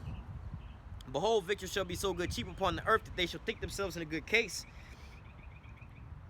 Even then shall evils grow upon the earth, sword, famine, and great confusion. All right, so hey, you know what happens when you have the sword that comes upon the earth, man? All right, or famine that comes upon the earth, man. People start fighting with one another over what? The lack of bread, man. They're looking for food, man. All right, when things get hard, people go out into survival mode, man. People are starting to look for what they can get and how do I say? How they gonna fare at the end all be all when they gotta feed their family, their wife, and their kids? They're looking at them in their face. And they're trying to eat, man. This is what they're gonna wind up doing, man. They're gonna wind up going and spoiling each other's goods. Verse 22. For many of them that dwell upon the earth shall perish of famine. All right, and so hey, that's where we're going. The times that we're coming into, where a lot of people are gonna start starving to death. All right, hey, like I said, I was watching that their newsreel about, you know, I'm talking at the World Economic Forum about how, hey man, some of you Americans are gonna be the first generations where you're not gonna be able to get all the things that you want to get, man. All right, you're gonna be spending $1,000 at the grocery store just trying to buy your basic groceries, man. And we're not talking about your, you know, food stamped up and everything else like that, just buying an abundance of things where you got to go buy 2 and 3 refrigerators to stock full of food, man. No, we're talking about, you know, you going to go get a week's worth of food, man. All right, nowadays trying to go get a week worth of food might run you $100, man. All right. Verse 22, it says, for many of them that dwell upon the earth shall perish of famine, and the other that escape the hunger shall the sword destroy. All right, and again, you know, just like we was going into, when there's a lack of bread and things like that, man, people start going at each other's throat for the lack of bread and things like that, man. All right, you seen in Venezuela how it was some years back where they was over there fighting over a bag of rice, man. All right, so when they had to start rationing out food and things like that, it's not gonna be pretty out here in these streets, man. You see what they was doing for Black Friday sales for the last Xbox, the last PlayStation, the last flat screen TV. You seen what they was doing for the last roll of toilet paper when the pandemic started. How much more for the last bag of rice, man? You know, certain food chains out here, you got people, they got like these little metal detectors around the meat out here, man. All right, so hey, they're making it, you know, people out here are starting to riot and steal over what the last little commodities that they can get. You know, and we're not talking necessarily over food at this point in time. You know, you have people that's out here, that's looting high designer in stores and snatching purses from these rich and famous people or higher off people and rappers and things like that, getting robbed for their little jewelry and things like that. These are just scams, people trying to come up, get a little bit of money in their pocket, man. But how much more when these same people and more people, all right, have to do this for their livelihood and their food, man. All right, you're gonna have your locally highly praised dentist, doctor, or whoever from the neighborhood. Hey, when he can't practice no more, You know what I'm saying? Hey, you even have scenarios like this already going on like this, man. All right, where you had the doctors that were selling those fake COVID cards. All right, selling fake prescriptions because what? Things was getting hard for them economically, man. They had to do whatever they had to go and do. Somebody who was used to making a 6-figure income, now they ain't got the kind of work they was getting no more. So now they got to go in and get money however they can, man. All right, but when that goes out the woodwork, they're going to start fighting one another with the sword, man. All right, give me a second.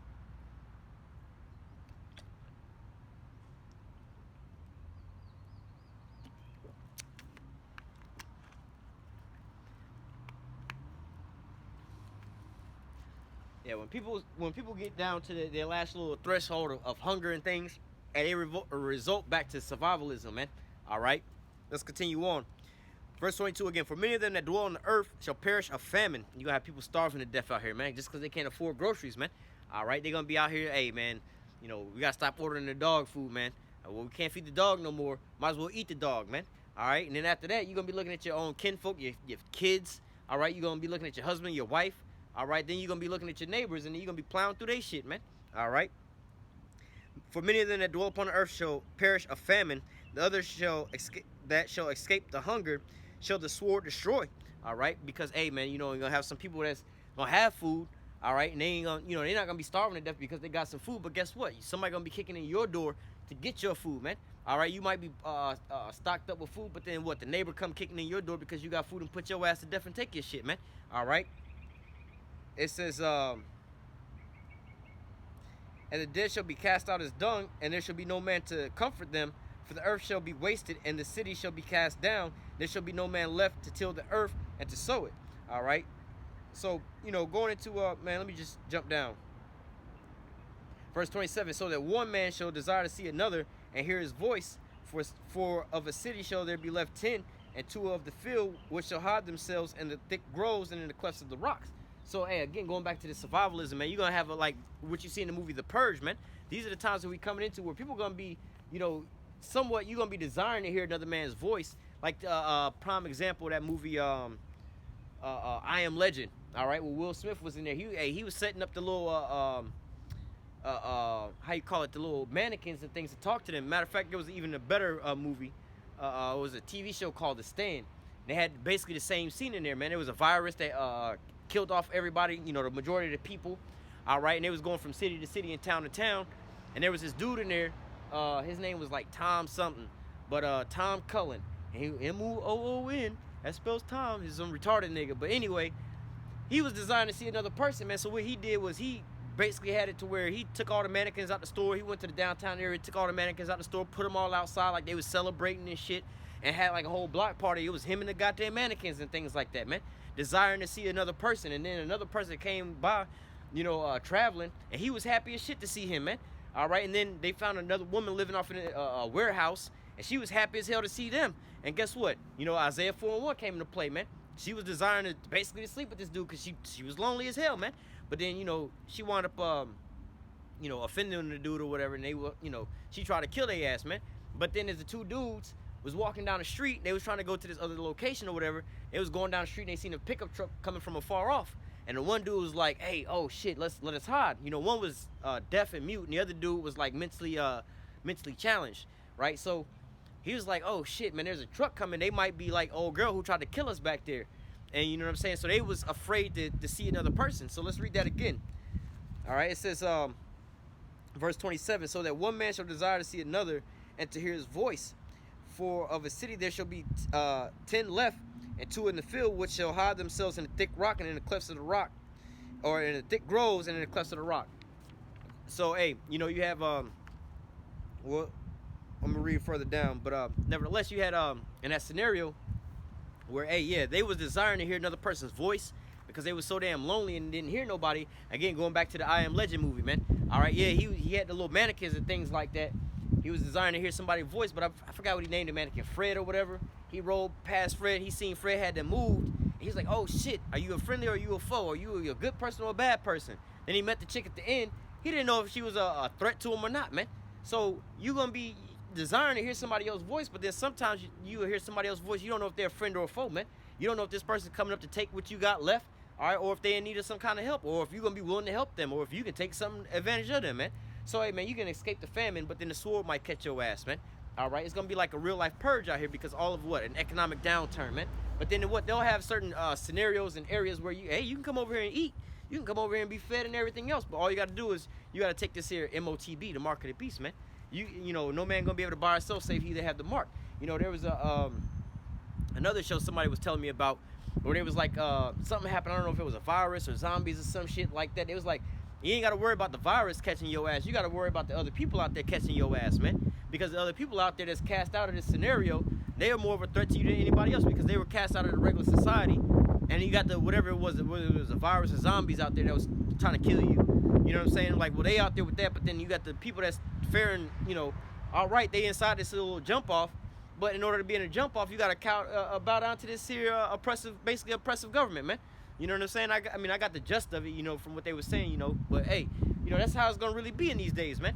All right, the great temptation is coming upon the whole earth to try them to dwell upon the earth. Who are you gonna trust? You're gonna trust in the Lord to save you, to deliver you out of these times, these perilous times. Or you're gonna depend on Esau, man. You're gonna go down to Egypt for your help, man.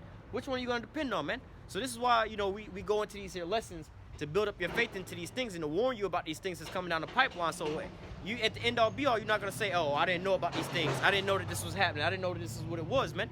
Nah, because everybody was warned about these things, man. We constantly tell you about these same things going on and on and on.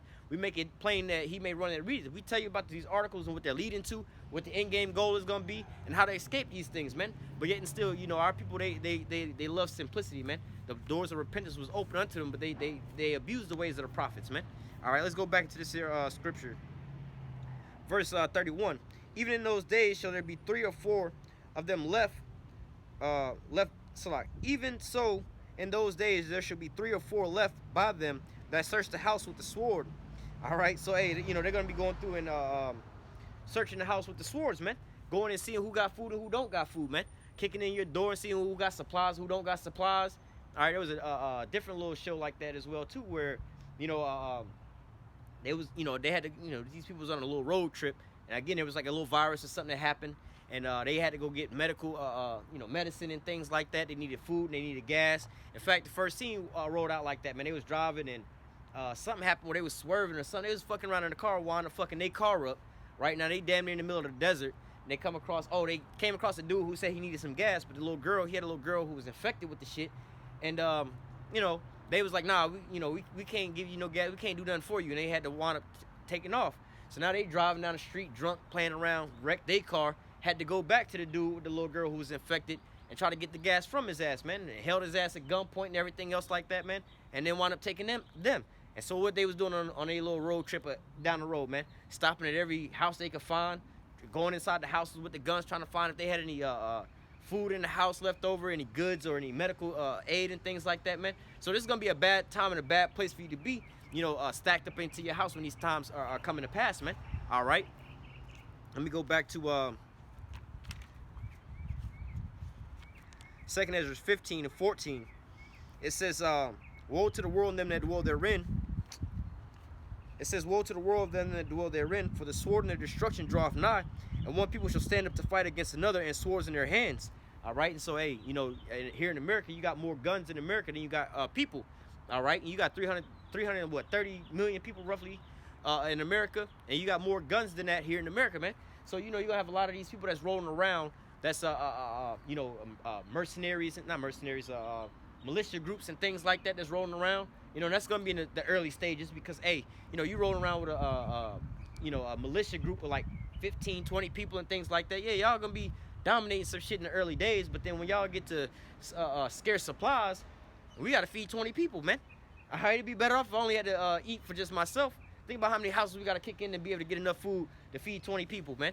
If I'm just by myself, it's a lot easier for me to kick in one door and eat at that one house that night, and then move to the next house the next night, man. All right, but hey, you know, this is how, you know, it's gonna start off here. But again, you know, you watch those movies, The Purge. This is what it's gonna be like. But instead of crime being legal for 24 hours, it's gonna be like this day in and day out, man. All right, the survival of the fittest, man. All right, it says, woe to the world then that dwell therein, for the sword and their destruction draweth nigh, and one people shall stand up and fight against another, and swords in their hands. For there shall be sedition among men, and invading one another. They shall not regard their kings nor princes, and the course of their actions shall stand in their power. So when these times come to pass, man, People not gonna be thinking about the law. They're not gonna be thinking about what's right and what's illegal. Oh man, you know we ain't supposed to be robbing nobody. You know we ain't supposed to be breaking in nobody's house and things like that, man. Hey man, it's gonna be a different time and a different mindset at that point in time, man. People aren't gonna be thinking about breaking into your house, stealing your flat screen TV, man. Oh, that's illegal to be breaking into somebody's house for a flat screen TV. No, man, they're gonna be breaking into your house to see if you got a bag of rice or a loaf of bread, man. All right, a gallon of water or something like that, man. All right, but hey, these are gonna be the times that we're coming into, man. And even much more before all those things, before we even get into those days where people are breaking into your house for a lack of bread, man. You already have a collapse of society going on as we speak right now, man. All right, you got all these single independent women staying at home, Instagram models and all these thoughts walking around butt ass naked and shit like that, living in these high-rise apartments and things like that. Did all these different men wrong. Got your baby daddy on child support, locked up and everything else like that, man. Hey, these people gonna be coming and knocking on your door and paying you a visit. And they not gonna be knocking on your door, they're gonna be kicking down your door, man. All right, they're not gonna be regarding their kings nor their princes, man. And of course, their actions gonna stand in their power, man. Because look, 911, we had a scenario like this recently. Where was it? I forgot what the scenario was, but there's a couple different times, scenarios where we've had, like, when the hurricanes came, like Hurricane Katrina came and fucked up Louisiana and things like that, man. And we have 9/11 happened. During 9/11, man, when all the police and everybody was responding to the towers and things like that, you think you can call 911 because somebody broke into your car and stole your car at that point in time? Man, you 911 with your mercy. Yeah, somebody just stole my car or breaking into my car. I'm looking out the window at his ass right now. They gonna tell your ass, well, go handle your business, man. We ain't got time for that, right? We got something way bigger on our hand right now than be dealing with somebody breaking into your car right now, man. Hurricane Katrina, man. The roads flooding, everything up underwater and everything. You think you calling 911 because somebody broke into your house and stole your TV, man? You got a domestic violence case going on at your house. Oh, my baby daddy done broke into the house and he over here strangling me in the middle of a Hurricane Katrina flood. You think the police finna come out there at that point in time? They're gonna be like, well, handle your business then. So how much more when a total collapse of society come into play, man? All right. Hey, people gonna be running up inside these homes, inside these businesses. Maybe you're a boss and then fire somebody unrighteously and things like that. People gonna be coming back to their job. Hey, they gonna be letting loose on these people, man. All right. And so this is what you're gonna have happening. People, like I said, people are already on edge with everybody going on around the block, man. All right. You may have a little business where people don't want to pay you what they were supposed to pay you and things like that. Now you upset over these things, man. And you know where these people live. Hey, man, I've been cutting their grass for so long. Now they want to stiff me on this here and that. They don't want to pay me for this here work. Go online and look up when you don't pay your contractor. All right, they got a lot of those videos. People get walls built, driveways and everything else like that. Then all of a sudden, hey, they come around and they go and destroy these things, man. Because why? Ultimately, they didn't want to pay the toll, and these people are upset. So this is the result of these things happening. All right, let's get back into 2nd Ezra 15 and 15. For the sword and the destruction draweth nigh. One people shall stand up and fight against another, and swords in their hand. For there shall be sedition among men and invading one another. They should not regard their kings nor princes and the actions of their power. And the course of their actions shall stand in their power. It says, and a man shall desire to go into a city and shall not be able. For because of their pride, the city shall be troubled, and the houses shall be destroyed, and men shall be afraid. And so, you had that happen in this pandemic scenario, man, where at the beginning of the pandemic, they said if you was coming from certain of these states, hey, you can't come into this here state. They had roadblocks at the borders. Hey, you can't come in this here state, man. Or you have certain things that's going on. Look, we don't want your refugees. You see that happening sometimes where you have a major crisis that's going on, and you like, nah, we don't want. There's an influx of refugees down at the border with the Haitians and things like that.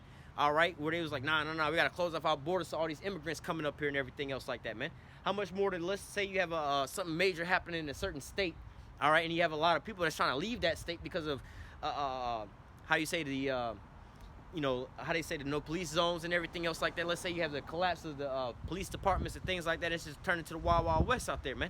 And people are just going buck wild out there for lack of bread. It's not safe to go to the grocery store. It's not safe to be in your own house. You can't call 911. Now you got a mass exodus of people leaving from out of one state into another state. But then what does that bring? I remember I was living back in Atlanta. This was around like 2008. All right, and then we had this, which was crazy because, this was around Hurricane Katrina time, as a matter of fact. You know what I'm saying? I was living up there where you had a mass influx of people that was moving to Atlanta from Louisiana and things like that, because obviously all their shit had got flooded out and everything. But nevertheless, hey, crime rates was skyrocketing out there, man. over those things, man. So, hey, you know, you have a bunch of displaced people, bunch of people that's just trying to survive. They don't have no foundations. This is what happens. This is what brings it to these places. So what? Hey, nah, man, we can't bring y'all in here, man, because look, y'all don't care about all these different things. Y'all got refugees coming in. All right, go back in history and look at all these mass migration paths of people. When people try to, you know, seek refuge into your area, man, brings up a lot of so-called crime and things like that, man. All right, so hey, this is what America's being prepared for right about now, man. People are already on edge. People already don't have enough for certain things going here and going there. People getting upset if you didn't charge them for you know, an extra packet of ketchup in the store. They spazzing out over that. So how much more when they ain't got nothing but one bag of bread left? They in the grocery store, seeing the grocery store getting robbed and raided out and everything else like that. Now all of a sudden they got to go back home empty-handed, man. All right, people are about to start turning up out here, man. All right, continuing on. Verse 19, a man shall have no pity upon his neighbor, but shall destroy their houses with the sword and spoil their goods because of the lack of bread and for great tribulation. And so, hey, you know, for a lack of bread and great tribulation, they're going to want to spoil their own neighbors' homes, man. They're going to want to go into their own neighbors' houses and taking whatever they got, man. This is what you have going on right about now, man. You already, you know, you see how people live right now with their own neighbors. You can live in an apartment building right across the hall from somebody, right next door to somebody, and don't really talk to them, man. Right across the street from somebody in your house, don't even talk to them. Right next door to somebody else, don't talk to them, man. Or you have your neighbors where, you know, man, the people upstairs, they always be making all that noise running around. They don't want, I gotta sleep, and then they always running around the damn house. Or the people next door, they always got their music always blasting, their TV always blasting. I can't never get no sleep. Or the people across the street, dog always shitting in my yard and everything else like that. These people already don't like one another, man. So how much more when things start hitting the fan? All right, and they're like, you know what, man, I've been tired of hearing that dog. I'm gonna go over there and shoot their damn dog, man. Now the dog dead. Now they got beef with the other people. Oh, we gonna go over and kill this nigga for that shit, man. Then all of a sudden now, look, they got food over there. We finna go take their food, man. So these are the things that the whole, you see this all brewing up for this whole how do I say, perfect storm, man. All right, they give you all these different movies and things like that, like The Purge and everything else like that. Why do you think that they showcase these things for you, man? It's called predictive programming. And these are the things that they're getting you people out here ready for, man. All right, you seen these not flash mobs, but these people out here in California and things like that, where they've raised the crime rate to what, $950. They're running through the malls and the designer stores and things like that, taking all that they can get. Imagine when it's next gonna be your house and your apartments and things like that, man. All right, and they got all these people moving into these high-rise apartments. Everybody living in these subdivisions, making it easier for people just to go from house to house to house to house, man. Back in the days, it was a cool thing to move into the city, a cool thing to move into these places where it was highly densely populated, into the downtown areas and things like that. But now, hey, these are gonna be the worst places to be living at, man. All right, when you can just go into one high-rise building. All right, let's say this building behind me was a housing building. All right, how easy would it be to just go from door to door to door to door to door, man? All right, these people gonna be wishing they didn't live in these downtown areas, man. But what are you seeing being built in all these downtown areas, man? Nothing but condos, man. All right, putting everybody into these little spots to where, hey, now all of a sudden it's just easier for them to get how do I say, raided and you know, taken over by, man. All right, but hey, these are the things that's coming upon the earth, man. A great temptation, man. All right, you know, ultimately gonna lead into what? The mark of the beast, man. All right, hey, you don't want to live like this, you can come into this here society, man. You can live like this up under the, you know, the mark of the beast scenario. You can live where it's safe, and there's no violence, and there's an abundance of food and everything else like that, man. Why do you want to live out there with these outsiders and things like that, man? But hey, the Lord is gonna want to provide his safety and his hedge for his elect. Let's go ahead and grab some of those precepts real quick. All right, because hey, people think that it's just doom and gloom and there's no way out of these things. But look, the Lord has provided us with a way out of everything, man. All right. And the ultimate way of getting up out of these things is what? Trusting in the Lord. All right.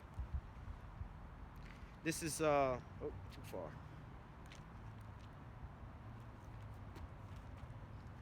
This is Isaiah 66 or 65, Slakia.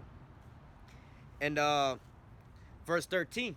It says, therefore, thus saith Yahweh power, behold, my servant shall eat, but you shall be hungry.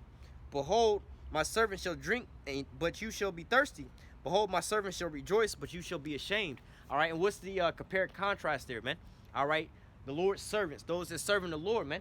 Those that serving the Lord is going to be protected in these times, man. But those that chose not to serve the Lord, they're going to be cast out there, man. They're going to be a part of that sacrifice, man. All right, because why? They chose to put off from day to day to the Lord, man. All right, let me go up a verse to verse 12.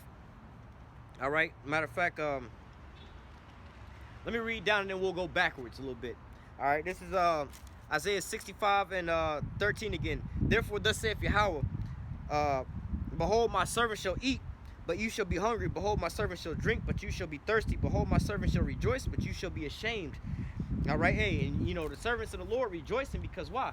Call halal Yahweh Shem Yahushua. Man, I had escaped this here judgment. I've escaped this here raid, or I escaped this here, whatever's coming down the pipeline, man. The people you might live in a high, a man of the Lord might live in a high-rise apartment building or in a regular subdivision or something like that, where people going door to door, and then all of a sudden they just skip over their house or something like that, man. Or they just so happen to end their little raid right before they get to your house, and then all of a sudden you good. Or maybe you just gone at the point in time when they come through, and they just skipped over your house or something like that, man. All right, because hey, the Lord can have that hedge there for you just like that, man. To where not to say he can, he will for his elect, his servants, man. His servants are gonna wind up eating, man. His servants are gonna be protected. But what the rest of these people out here, they're gonna wind up being dashed through in the streets, man. All right, they're gonna be ran through out here, man. They're gonna get caught off guard like a thief in the night because wow, they weren't preparing for the day of the Lord, man. They was putting off the day of the Lord from day to day, man. They were seeking to please their own flesh the whole time, man.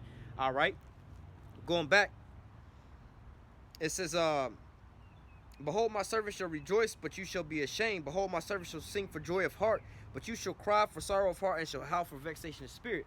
And how much more in a scenario like that to where, you may be in this here world and you think, hey, look, you know what? I'm going to stack up this here food. I'm going to stack up my guns. I'm going to stack up my little doomsday bunker. I'm going to stack up this and I'm going to stack up that for this here time and this here place.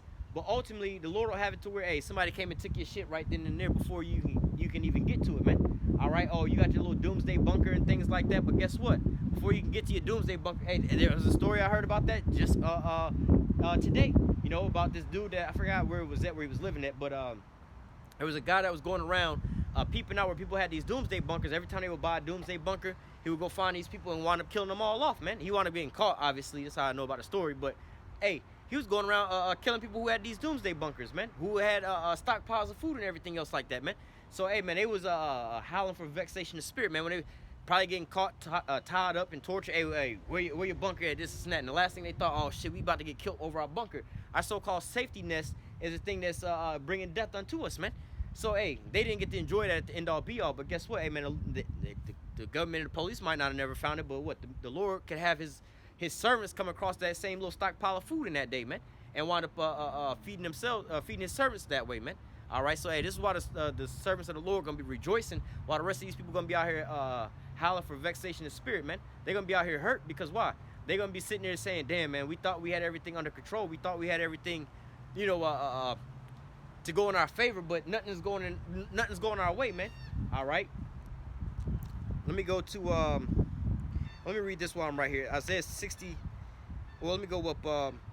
Isaiah 65:12 says, "Therefore will I number you to the sword, and you shall all bow down to the slaughter. Because when I called, you did not answer, and when I spake, you did not hear, but did evil before my eyes, and chose that which I delighted not." And that's what 2/3 of our people are out here doing, man. Our people are out here ignoring and putting off from day to day of the Lord, man. Our people are out here just pushing it off to the side and not taking it serious, man. All right, they just keep going on with their everyday life, doing what's pleasing unto the flesh. All right, and just again, feeding into the flesh, man. Not feeding into the spirit, not investing into the spiritual things, but feeding into the carnal things, man. So if the carnal things are they going to reap, man? They're going to reap these same things. This is going to bring them what? Nothing but death and destruction. This is going to be their own devices. We'll grab that, matter of fact, in Proverbs next. All right. It says Isaiah 66 and 4. Isaiah 66 and 12. Isaiah 66 and 4 says, "I will also choose their delusions and bring their fears upon them." All right, because when I called, none did answer, but when I spake, they did not hear, but did evil before my eyes, and chose that which I delighted not. So going back, it says, "I will choose their delusions and will bring their fears upon them." And this is one of the things that you have to understand about a lot of these people. A lot of these people, they hide behind a lot of these tones that they speak or ways that they act. Oh, I'm gonna be all right. I'm gonna do this and I'm gonna do that. They speak a certain type of way, as if they got everything under control. But in reality, they don't have anything under control. They're just out here lost and oblivious, man. Oh, I'm gonna do it my own way. Well, they always have what if. It's the difference between the probability and the possibility. All right, the probability of you hitting the lottery, there's a probability you can hit the lottery, but what's the possibility of you actually hitting the lottery? All right, so there's a difference between the two, man. You have a lot of these people that's out here living in that life of, oh, well, I'm going to try this, I'm going to try that, I can do this, don't bring that negativity upon me. Like, yeah, there's a probability that could happen, but what's the real possibility of these things actually taking place, man? but they want to live off the probabilities. Yeah, it's a probability you could get rich, but yet you might want to just serve the Lord. But what if this, what if that, what if this, what if that? But that's their own fears. Their own fears is the opposite end of that spectrum. I can fail, I can go this way, and I can do that. All right, well, look, you know, there's nothing wrong with having these certain fears, but what you should do is trust in the Lord, man. Have the Lord sit there and protect you, man. What happens if, you know, all these things come to pass and I ain't prepared and I ain't got enough food and I ain't got enough this and I ain't got enough that? Fuck it. Let me depend on the Lord. That's how you should be thinking, but not thinking, well, I'm going to just not think with the negativity. I'm going to do this and I'm going to do that. I can get rich.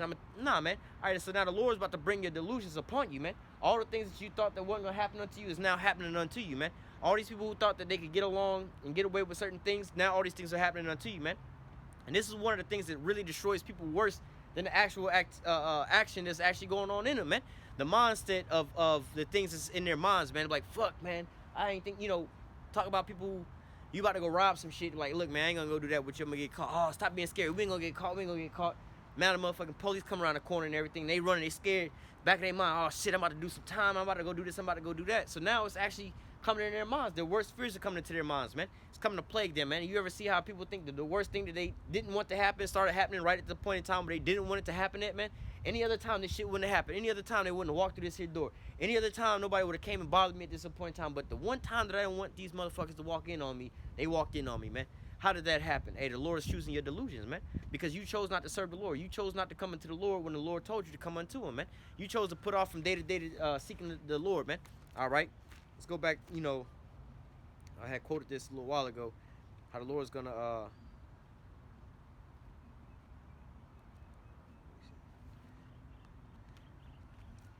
let their own devices be on their ass. It's quite a bit in here, but get to the point. Let me read that verse 31, and then we'll go back, because this is of your own doings, man. All right, and especially like as we speaking of a lot of economic collapse and things like this, you know, people they have the spirit of, again, the probability, not the possibility. All right, they have a probability. Oh, well, that ain't gonna happen to me. I'm gonna keep fair. And it's funny to me that these proud ass people, like, motherfucker, you ain't even got no job. How the fuck you talking about you over here acting like you gonna be good and everything is all straight, and you ain't even got a fucking job right now? Like, you living because somebody else, like, you know, some other kind of scenario or some shit like that. Somebody else then came up on you or whatever. You didn't have some kind of accident to where it didn't favor it into your favor, and you got a limited amount of money, or you getting some child support checks, and you ain't even got your kids. Like, what the fuck? What kind of shit you talking about? I'm gonna be good. I'm a boss. I'm balling. I'm this and I'm that. Like, all right, man. The Lord's gonna choose your delusions, man. Let me read this real quick, and we're gonna read the from verse 20. But verse 32 or 31 says, "Therefore shall they eat of the fruit of their own ways and be filled with their own devices." All right, going back to choosing your own delusions, or the Most High gonna bring them delusions on you, man. Hey, man, your own devices is gonna be your own downfalls, man. You got a lot of these people out here PvP scamming, trying to come up on a system and things like that. Like, beforehand, I mean, you was just a low-level dirtbag in this here earth. You wasn't really committing no kind of crimes that could land you no serious time in jail or nothing like that. Yeah, you was living paycheck to paycheck, or wasn't living paycheck to paycheck. You just scrounging together some little, how they call, cup holder change and everything else like that. But now, all of a sudden, your ass done did this PvP scam. Now you really in debt. You done came up on a couple bans, but now you really in debt. Now you really going to jail. Now you about to serve some real time in jail, and you owe some real fucking money nowadays, man. So your own devices is falling upon your ass, man. You was trying to evade the system, come up on some money, but now you way worse in the hole than what you was beforehand, man. All right, let's go back up. Verse 20, Proverbs 1:20 says, "Wisdom cried without; she uttered her voice in the streets. She cried in the chief place of concourse, in the opening of the gates. In the city she uttered her words, saying, How long, ye simple ones, will you love simplicity, and the scorners delight in their scorning, and fools hate knowledge." All right, and that's one of the things that our people are kin to, man. Hating the real knowledge. You know, we read it earlier about how they want to take counsel, but not of the Lord. All right, they hate the real knowledge, the truth of the Lord, man, the truth of these scriptures, man. All right, we don't want to hear that. We want to go our own way. We want to, hang on one second.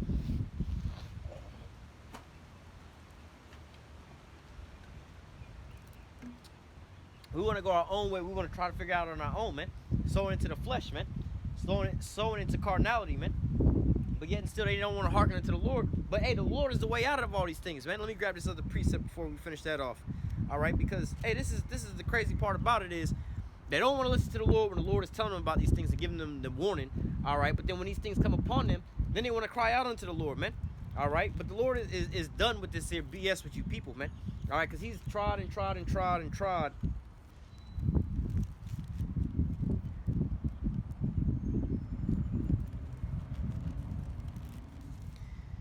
He's tried and tried and tried and tried with you damn rebellious ass people. But hey, look, you're not gonna learn the hard. You're not gonna learn this way, so you're gonna have to learn the hard way, man.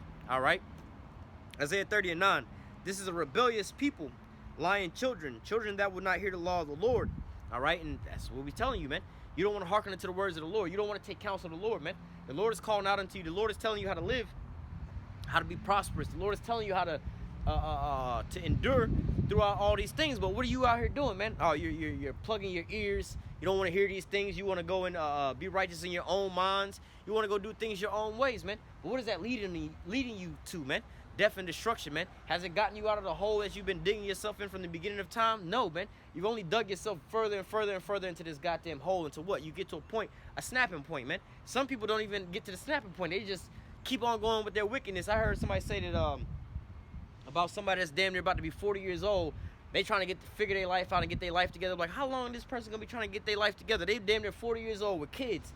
And their reply to me was, some people just don't ever get it together in their whole life. Like, motherfucker, you done wasted your whole life and can't even, not to say that you got to be some kind of big superstar or do something huge in the world, but I'm just saying it's like you can't even pay your own bills, take care of your own responsibilities. That's the basic shit in life, man. You know, like, you should know that from when you a teenager, man. You got to be able to take care of your own shit. Your parents buy you a video game. You got to learn how to take care of your own fucking video game, man. Clean your own room, man. Appreciate the shit that you got and take care of those things. But yet and still, it's too hard for nowadays adults to even do these things. How much more when it comes to the spiritual things, man? You got to be seeking the Lord and trying to seek salvation. But if you can't do that, hey, how the hell are you supposed to find salvation, man? How the hell you think you're going to be pleasing unto the Lord, doing anything pleasing unto the Lord when you're not even taking the first step, man?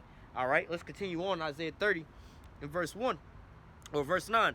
Woe to the rebellious people, lying children, children that will not hear the law of the Lord, which say to the seers, see not, and to the prophets, prophesy not unto us right things, speak unto us smooth things, prophesy deceit. All right, and that's what a lot of our people they want. They want to hear the smooth things, the deceit. They want to hear that everything is going to be all right, everything is going to be going good, they're going to be prosperous, everything is going to be going on the up and ups for them, man.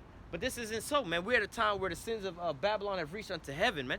So these things are now coming back down upon her. That we're, hey, look, it's time for to reach our judgment. All right. This is real quick. Revelation 18:4 says, and I heard another voice from heaven saying, come out of her, my people, that you be not partakers of her sins, and you receive not of her plagues. But what about our people? This is what we're telling our people, man. Hey, repent, come back to the Lord. But what are they over there doing? Nah, we don't want to hear that shit, man. We don't want to. We want to keep with this here wickedness, man. I'm like, all right, well, when you catch that judgment, then what do you think is gonna happen unto you, man? All right, it says, verse 5, for her sins have reached unto heaven, and the Most High have remembered her iniquities. Reward her even as she rewarded you, and double unto her according to her works. In her cup which she had filled to her double. How much she hath glorified herself and lived deliciously, so much torment and sorrow give her. For she said in her heart, I am a queen and am no widow, and shall see no sorrow. Therefore shall her plagues come in one day, death, mourning, famine, and she shall be utterly burned with fire, for strong is the Lord who judges her. So the point I wanted to grab was, look, her sins have reached into heaven. All right, you're supposed to depart from her so you don't be partakers of her sins. But what are these people going to wind up doing? It says, so much torment and sorrow give her, for she says in her heart, I am a queen, and shall see no sorrow. So, hey, all the things that you thought wasn't going to come upon you is now about to start coming upon you in full force, man. All these things are about to start coming down upon you when you least expect it, man. Like the scripture say, like a thief in the night, man. All right, but nevertheless, hey, our people, they still don't want to hearken unto the Lord, man. Our people still want to sit here and lollygag and play games with the Lord and everything else like that, take it for granted. But ultimately, hey, the Lord is going to be to the point in time where he's like, enough is enough, man. The doors of salvation are closed, and now you just have to, you have to pay for it with your life, man. All right. It says, verse 10 again, Isaiah 30:10, which say to the seers, see not, and to the prophets, prophesy not unto us right things, speak unto us smooth things, prophesy unto us deceits. It says, get out of the way, turn aside out of the way, get out of the way, turn aside out of the path, cause the Holy One of Israel to cease from before us. Wherefore thus saith the Holy One of Israel, because you despise this word, you didn't want to hearken unto this word, because when I call you didn't want to answer. All right, It says, because you despise this word and trust in oppression and perverseness and to stay thereon, therefore this iniquity shall be to you as a breach ready to fall, swelling in a high wall whose breaking cometh suddenly in an instant. So, hey, look, ultimately, when all these things, start breaking down upon you, your reality starts setting in. All right, that's why people say they have a midlife crisis, because ultimately, hey, man, they've lied to themselves so long. I can do this, I can do that, I can do this, I can do that. Or I'm gonna go and all these different things. Then one day you wake up and you old as hell and ain't really accomplished nothing in life, and you just looking back like, what have I done with my whole life the whole time? I thought I was gonna do. Hey, you have a lot of these women that realize these things about feminism, man. All right, they get to a certain age, they're like, damn, I done been lied to my whole life. I done spent my whole life chasing a career. Now I'm not happy with my career. Now, I wish I had a family and kids, but now I'm like 45 years old, all worn out. Nobody wants me, and I'm at the wall. I got a house full of cats and things like that, man. Oh, you got to live it out the rest of your life like that. But how much more when it comes to the seriousness of the Lord, man? You're supposed to be repenting, all right? But what? Let me grab this real quick before we go back to that Proverbs. Because, hey, our people take these things for granted until what? The Lord actually bring that judgment down upon them. Then that's when everybody want to be a so-called believer, man. That's when everybody want to be converted and be healed. But, hey, it'd be too late at those points in time. This is 2 Ezra chapter 9 and verse 9. It says, Then shall they be in a pitiful case which now have abused my ways. All right? They're going to be in a pitiful case, man. All right? You're abusing the ways of the Lord because why? The Lord, set forth his prophets to warn you of the impending danger, or the impending judgment, to warn you to repent and to come back. But what? You put these things off from day to day, man. You put off from day to day the Lord, man. You sit here and we don't want to hear it. Cause the Holy One of Israel to cease from before us. We don't want to hear this. We don't want to hearken. We don't want to repent, man. We don't want to, we want to still partake into this wickedness that's going on in this here place. But when the judgment of this here place comes, then you want to be saved up out of this here place, man. It says, then shall they be in a pitiful case which have abused my ways, and they that have cast them away despitefully shall dwell in torments. So, hey, when this here place is getting this here judgment, and you being a partaker with this here place, man, you can't call your way to be up out of here and everything else like that. You can't call your way to be up out of these things, man. Hey, look, you want to be partaking in the crimes, you got to be partaking in the judgment that goes along with it, man. You over here, out here with the, committing a crime. You and your homies over here robbing from your job or from the bank. You stealing from somewhere. There was a movie like that too, Mad Money or something. These women decided they wanted to start robbing. They was working at the Federal Reserve. They started robbing that bad boy. And then when things started happening, they all wanted to start running from the, oh shit, I don't want to be a part of this. I don't want to be a part of this. Nah, but hold up. Y'all was all in this shit all together, man. All right, then you got greedy. You know what I'm saying? And kept wanting to do it, and everything else like that. Then now all of a sudden the hammer, the gavel is starting to come down on the judge's desk and everything else like that. That judgment coming down. Now you don't want no part of it and everything else like that. You weren't saying that when you was splurging in all the money that you was partaking in and all the spoils of the war you was taking in. But yet and still when the judgment come, now all of a sudden you want to be a part of that, man. That's what's the problem of a lot of these people here in America. You was raised, this is a feminine place, man. All right, the king, this is the great whore. All right, this is a feminine kingdom, man. All right, a queendom, so to say, man. The majority of our people have been raised up by, single mothers. And what's the problem with a lot of these women out here in America, man? They don't have no accountability or no responsibility for none of their actions, man. All right? And it raises up children that be the same way. So, look, you want to be out here doing your wickedness and keep going on with the things you got going on in life and don't want to have no accountability for the things that you was doing. But when that judgment come down, then all of a sudden you want to act like somebody done you wrong. All right? You want to act like, nah, wait, that wasn't me. No, I ain't with all that. All right? You can look on YouTube some of these videos of convicts getting they sentences and things like that, and some of these people passing out and fainting and everything. Like, yo, you actually put somebody to death or something like that, then all of a sudden you getting your judgment and you want to, oh my God, what's going on? Like, you shocked, like what the fuck you thought was gonna happen, man? But hey, how much more when it's thermonuclear missiles on your ass, man? How much more when it's famine and it's death and it's destruction, man? How much more when you in your high-rise apartment and you hearing the doors getting kicked in and you in your bathroom closet or something like that and you trying to hide and you, oh my gosh, I hope that nobody hear me, I hope nobody hear me. Hey, man, and then the Lord is just tormenting you in your minds like that, man. All right, day in and day out. You might not have got caught up the first day, but look, you got to live like this for the rest of your life, man. All right, until you get put to death, and your life ain't going to live that much more longer. But, I just come to mind, you have these so-called single independent women standing in these high rises by themselves, no man, they don't need no man and everything else like that. Then first night, somebody start running through their building and start, you're hearing a bunch of screams and everything. She hiding in the closet and everything else like that. Then that night she don't get taken or whatever. Then the next day, you know what I'm saying, the same thing going on.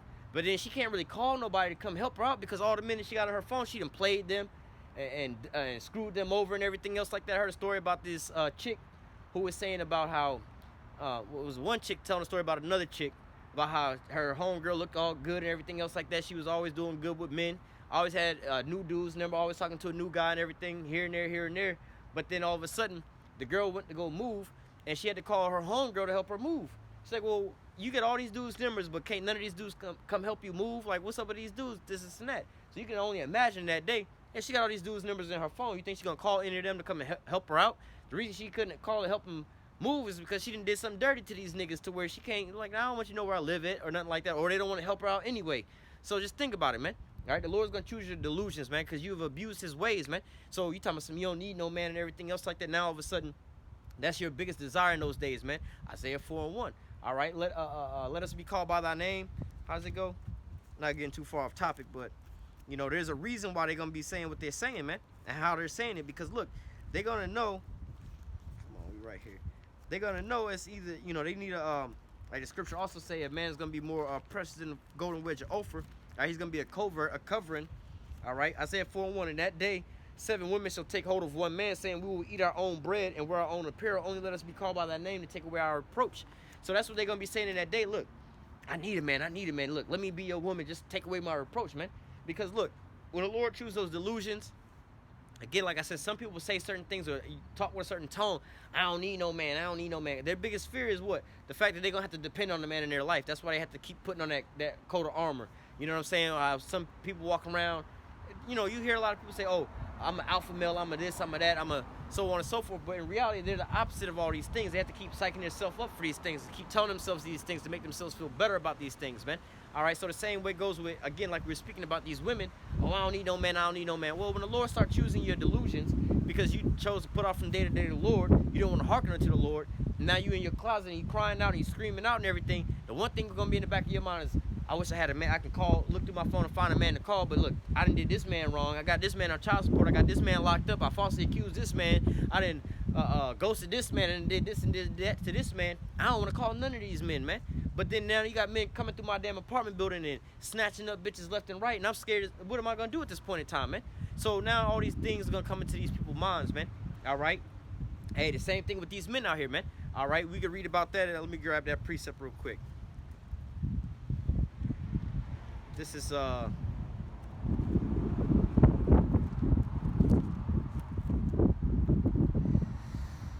lose this precept.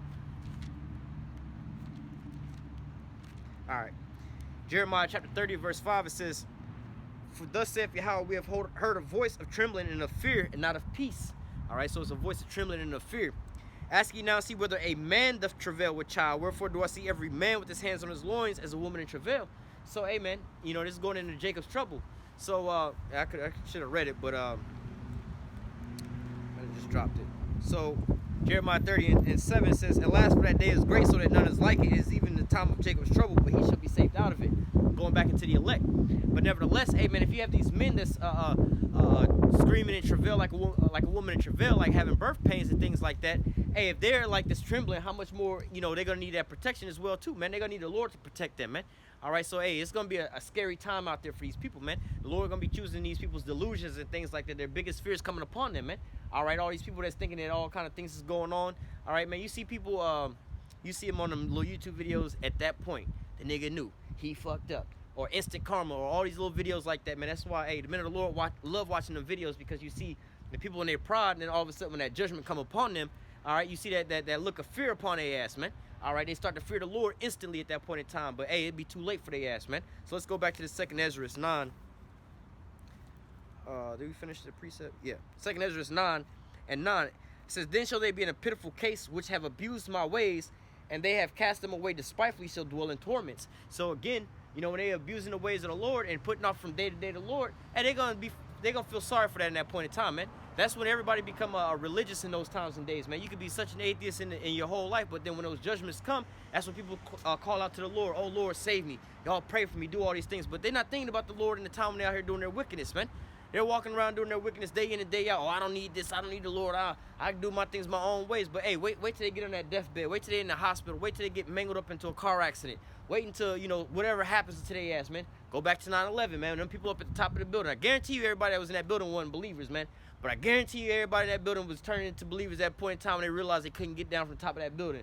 They was calling out to whatever God they could call out to, whatever phone number they could reach, that's who the fuck they was calling out to, man.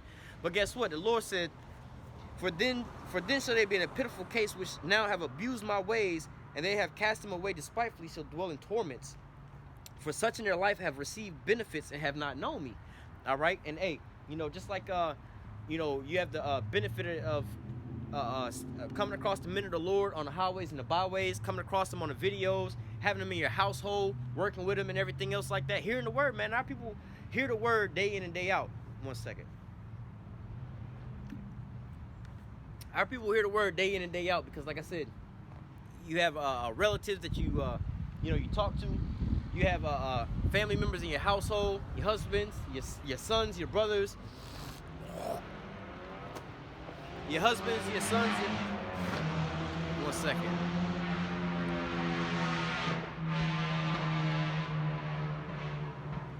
You got your husbands, your sons, your brothers, your co-workers, your best friends, and everybody else like that that's all around you that's constantly telling you about these things and everything else like that.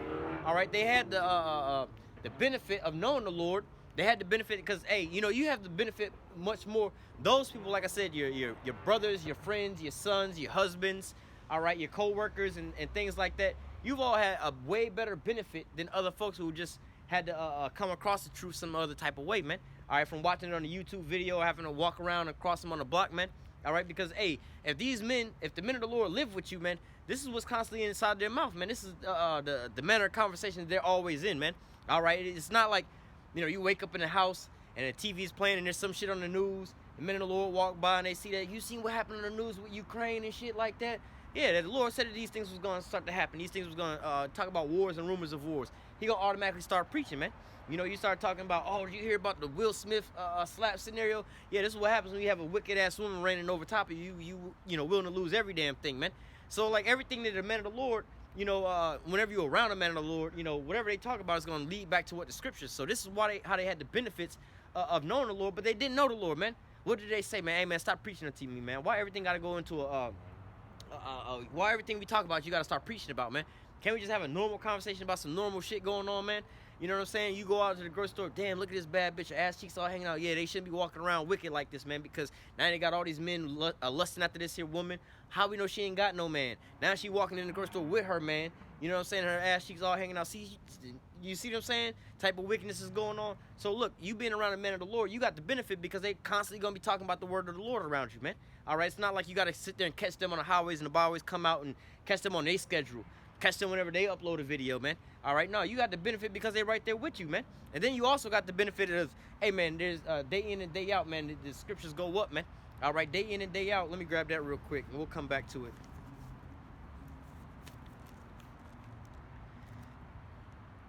Boom. Call all Yahweh Shem Shot. Turn the page one time, landed on it. Psalms 19:1. The heavens declare the glory of the Most High, and the firmament showeth his handiwork. All right, hey, that's up where the satellites and the internet and all those things start running through. Day unto day utter a speech, night unto night show of knowledge. So let me read the next verse. There is no speech nor language where their voice is not heard. So it says, day unto day utter a speech, night unto night show of knowledge. There is no speech nor language where their voice is not heard. So hey, day in and day out, man, the word of the Lord is constantly going forth, man. Day in and day out, 24 hours a day, you can go and watch videos of the word of the Lord going forth, man. But hey, we know that there's gonna be a famine of the word that's coming down the pipeline. But hey, right now we're at a point in time to where, you know, you should be getting all that you can get, man. With all that get understanding, man. Wisdom is the principal thing, man. But yet and still, you know, you have our people that's putting off from day to day the Lord. You have our people that's abusing those things right now, man. Oh, I got YouTube, I got this and I got that. I know they a little plug, I know they channel, I know where they at. You know, I know these people, but yet and still, I don't want to watch the videos. I don't want to hearken. I don't want to hear what they got to say. All right, prophesying to us smooth things. Tell us, don't prophesy unto us deceits is what they're saying, man. They don't want to hearken unto the men of the Lord. Hey, man, stop preaching unto us. You always got to go into the Bible. You always got to bring we want to know what you feel about that. Not what the Bible say. Don't open up the book. Tell us what you think about these things, man. So look, they have these, they receive the benefits, but yet and still they ain't known the Lord, right? Let me go back. It says, verse 9, then shall they be in a pitiful case which have now abuse my ways, and they that have cast them away despitefully shall dwell in torments. For such in their life have received benefits and have not known me. And they that have loathed my law while they yet had liberty, and when yet the place of repentance was open unto them, understood it not, but despised it. So, hey, yeah, the place of repentance was open unto them, but they understood it not, man. All right, they didn't understand that, you know, that brother in the household, their son in the household, their husband in the household, their friend, you know, that they see every day, their co-worker that they on shift with every day, they at lunch with every day. All right, just a friend in the world, you know, you see him at the grocery store or the gas station every day, you know, because, you know, people have a pretty predictable life, more or less to say, man. For the most part, you go to the same little gas stations at the same interval of time, same grocery stores, see the same people, you go to the same job, you be around the same people pretty much every, you know, day in and day out, man. Or people may know you, know how you are and type of things that you into and everything else like that. Like, matter of fact, I was in the gas station just a couple days ago, and the power went out, and so the little credit card machine was down, so I had to wind up getting like an IOU and a credit card thing, or in a little gas station. The dude was like, yeah, I know you, whatever, I know you good for it, so I'll just give you a little receipt or whatever, whatnot, just pay for it that way, just come back, boom, right? So as I was filling out my little receipt so I can give him the little IOU, he was like, oh, I don't even know what your name is. What's your name? I'm like, damn, bro, you know all the things about me, about, you know, how I feel about these are Palestinians over there. You know about the Israelites and everything else like that. You know about this because, you know, I'll go in and talk to him about the Israelites sometime, and, you know what I'm saying, about, you know, he'll ask me certain things about what you think about these, the Israelis over there in the land of Israel and everything, blah, blah, blah. We'll conversate about all these different things and so on and so forth, and about, you know, just certain wicked shit that's going on with these, the community members and everything else like that. You know, he know how I feel about all these things. I done been around there since before this motherfucker even came into the store, right? But yet and still don't know me by my first name, right? But they, again, what I'm getting to the point is, you know, most people know you by your first name first and foremost, than they know anything else about you. This dude know more about, you know, the Israelites from me, you know, just, you know, speaking about Israelite stuff, you know what I'm saying, around and about him. Like, man, it's some bullshit, you know, certain things happened. The Soleimani thing happened back in the day, and, you know, Esau being a damn devil and everything else like that. Conversations just pop up. He know more about that than anything. So what? You have the benefit of being around these people. Again, like I said, the minute of the Lord, it's going to constantly bleed out when they conversation, when they talking about certain things, man. They're going to constantly always be talking about preaching on certain things, man. Even these people in the world may even have so-called jokes they teach about you. Oh, they talking about them Israelites again over there, or they talking about this and they talking about that, or, you know, you might have co-workers or friends in the world, even though he don't eat pork, he you know, he a Israelite, or they'll call you a Jew or something like that, man. So, hey, man, they got the benefits, but, hey, when the place of repentance, you know, for our people that's around us like that, that's the place of repentance that's open unto you, man. You have the opportunity to sit there and ask all the questions with a front row seat, man. You have the opportunity, again, you living with these people. It might be, again, your father, your son, your husband, your brother, maybe living in a household. You got time to ask all these questions about what's going on with this and what's going on with that, but yet you don't want to ask those questions, man. You'd rather sit here and listen to what so-and-so say on the YouTube and don't even realize that this person got an agenda. Like, they monetize, not from watching, you know, the Israelites on the YouTube. I'm talking about other people that's selling, you know, oh, well, this and that's going on. Let me sell you this here kit. Let me sell you this here doomsday kit and everything. Are you more listening to these folks that's selling you something than listening to your own siblings that's in the household with you, your own husband that's right there in the household with you, your own roommate that's living with you, or something else like that, man? But, hey, nevertheless, this is why, you know, the Lord is about to say what he's about to say about these people. But, you know, you had the liberty, all right, when the doors of repentance was open, you despised it, man. All right, you know, you took advantage of the prophets by abusing them, man. All right, so it says what? 2nd Ezra 9 and let me go up one more verse. Verse 10. For such in their life have received benefits and have not known me, and they that have loathed the law while they yet had liberty, and as when yet the place of repentance was open unto them, understood it not, but despised it. The same must know that after death by pain. So, hey, the Lord say, look, you have to learn that after death by pain, because why? When I call, you ain't answered. You know what I'm saying? You want to keep putting off from day to day the Lord, man. You said, let the Holy One of Israel cease from before us, man. All right, you kept saying prophesying to us smooth things, prophesying to us deceit, man. You was more worried about feeding your flesh than feeding your spirit, man. You was more worried about being appeasing and appealing to the you know, men on this earth than more than the Most High, man. You want to be so-called looking cool. You know, that looking cool thing is out the window nowadays, man. That was some years back where people didn't want to look all lame and look all, however they want to say it. But nowadays, you know, you got people believing whatever they want to believe in, and everybody's accepting of those things, man. So how much more you just openly just believe in the Lord, man? Nah, I ain't with that nowadays. I don't, you know, nowadays you say that you don't eat certain foods and things like that. You don't eat pork. People don't look at you all weird no more. Back in the olden days, they did. You know, growing out your beard, people don't look at you all weird no more. Some people, oh, I like your beard. This is to give you all kind of compliments. But back in the days, people used to laugh at you over those things, man. But hey, now we're at the point in time where it's like, yo, man, why are you ashamed of serving the Lord, man? Why are you trying to put off from day to day from serving the Lord, man? Why are you, you know, you see this, all this here wickedness is building up on the earth, man. You see all these different things that's going on around the earth, but yet and still you don't want to hearken unto the Lord, man. How long will you love this here simplicity? How long will you keep cleaving unto this here wickedness? You know what's going on out here, but how long are you going to keep choosing this here thing, man? So, okay, you want to keep putting me on the back burner, but when these things come to pass to you, don't call out unto me, man. So let's get back to that Proverbs, all right? Because, you know, bringing this here full circle, these things are all warranted and all justified that the Lord bring this here judgment down on these people. Because as we were reading, man, hey, man, the Lord gave you ample time. He gave you ample place of repentance. He gave you all these different, showed you all these different signs of mercy. But what did you do to him, man? You swatted his hand away, man. You didn't want to hearken unto the men of the Lord. You didn't want to follow after the law, statutes, commandments. You didn't even want to repent, man. You didn't even want to acknowledge your sins, man. You didn't even want to acknowledge the Most High and His Son. But yet and still, you want the Most High to do something for you, man. You know, it's funny is people always have their so-called praise. Oh, I want to go and pray. I want to go do this. I want to have my affirmation. I want to go do this and that. But a simple question you should ask these people whenever they're praying for these things, why should God do that for you, man? What have you done for the Most High that the Most High should do these things for you? All right? I want God to bless me and go do this, this, and that. Oh, God, hope, can I get this here job? God, let me go do this. Let me go do this and let me go do that. But yet and still, like, okay, well, what did you do for the Most High lately, man? All right? You know, the Lord's going to ask you that in that day. Well, what have you done for me lately, man? When I called, you ain't want to answer. When I told you to come serve me, what did you do? You put me off from day to day. All right? Let's go ahead and read back in Proverbs 1:20. It says, wisdom cried without. She uttered her voice in the streets. She cried in the chief place of concourse. And opening of the gates, she uttered her words, saying, you know, and again, you know, having that, you know, the place of repentance being open to where we're still being able to be out on the highways and the byways and prophesy in the opening of the gates of the streets, man. All right, in your downtown areas, man. You know, you got Israelites just set up all throughout the, you know, United States and even outside of the United States, man.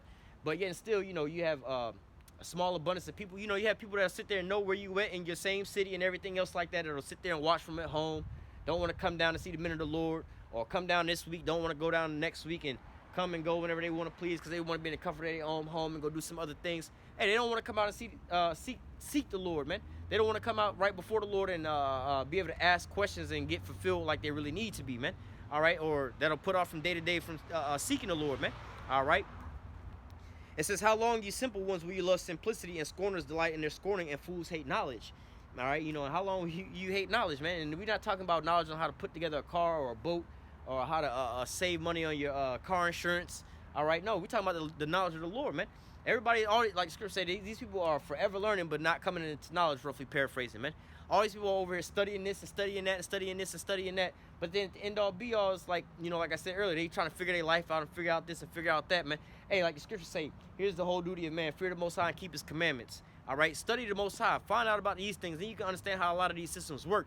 Then you'll really see what's beneficial unto you and what's not beneficial unto you, man. You got people out here, oh, we need to be over here growing our own, be self-sustainable, getting our own gardens and our own things like that and everything. What the fuck is that gonna do for you, bro? Look, you just need to depend on the Lord, man. Because you ain't got a farm big enough to sit there and sustain yourself for you to be able to eat 365 days out the week, all right? And then have enough armaments and an arsenal to sit there and hold down their farmland, and then enough water to sit there and grow all that shit, man. And then somebody gonna see all that shit. If somebody running through your house and spoiling your house for the lack of bread, how much more if you got a whole goddamn farm, or, you know, your own little spot somewhere else out, man? So people don't think like that, because why? They forever learning, but it's not of the Scriptures, man. They learning of all these doctrines of men. All right, where these people telling you, oh man, you go get you a bunch of gold and a bunch of silver, man. You got to spend that shit somewhere. People seeing you spending that shit, it's not gonna be long before they go and they take all that thing, all those things from you, man. So it's best for you to sit there just to serve the Lord, man. Have the Lord to defend you, to have the Lord to watch over you in these days, man. Because the Lord, again, we have plenty of examples. Hey, the Scripture say the things that was written aforetime was written for our learning and our understanding, man. Look at the generations that was before us, man. All right, you've had the Lord provide and feed the prophets and the men of the Lord before us in various different ways, and none of them was the so-called. I mean, not to say none of them, because some of them was in conventional ways, but a lot of them was in non-conventional ways, man. All right, you know how Yahushua them fed them with, what was it, 2 fish and 5 loaves of bread or something like that, man. All right, or who was it, Elijah with what was it, Elisha, I believe it was, with the lady, and she had like a little bit of dough and a little bit of oil, and then they wound up eating until, you know, they ate for a good little while, and she only had enough for the one last more meal, man. All right, we had the ravens feeding him and everything else like that, man. So there's different ways where the Lord wound up being able to feed you, man.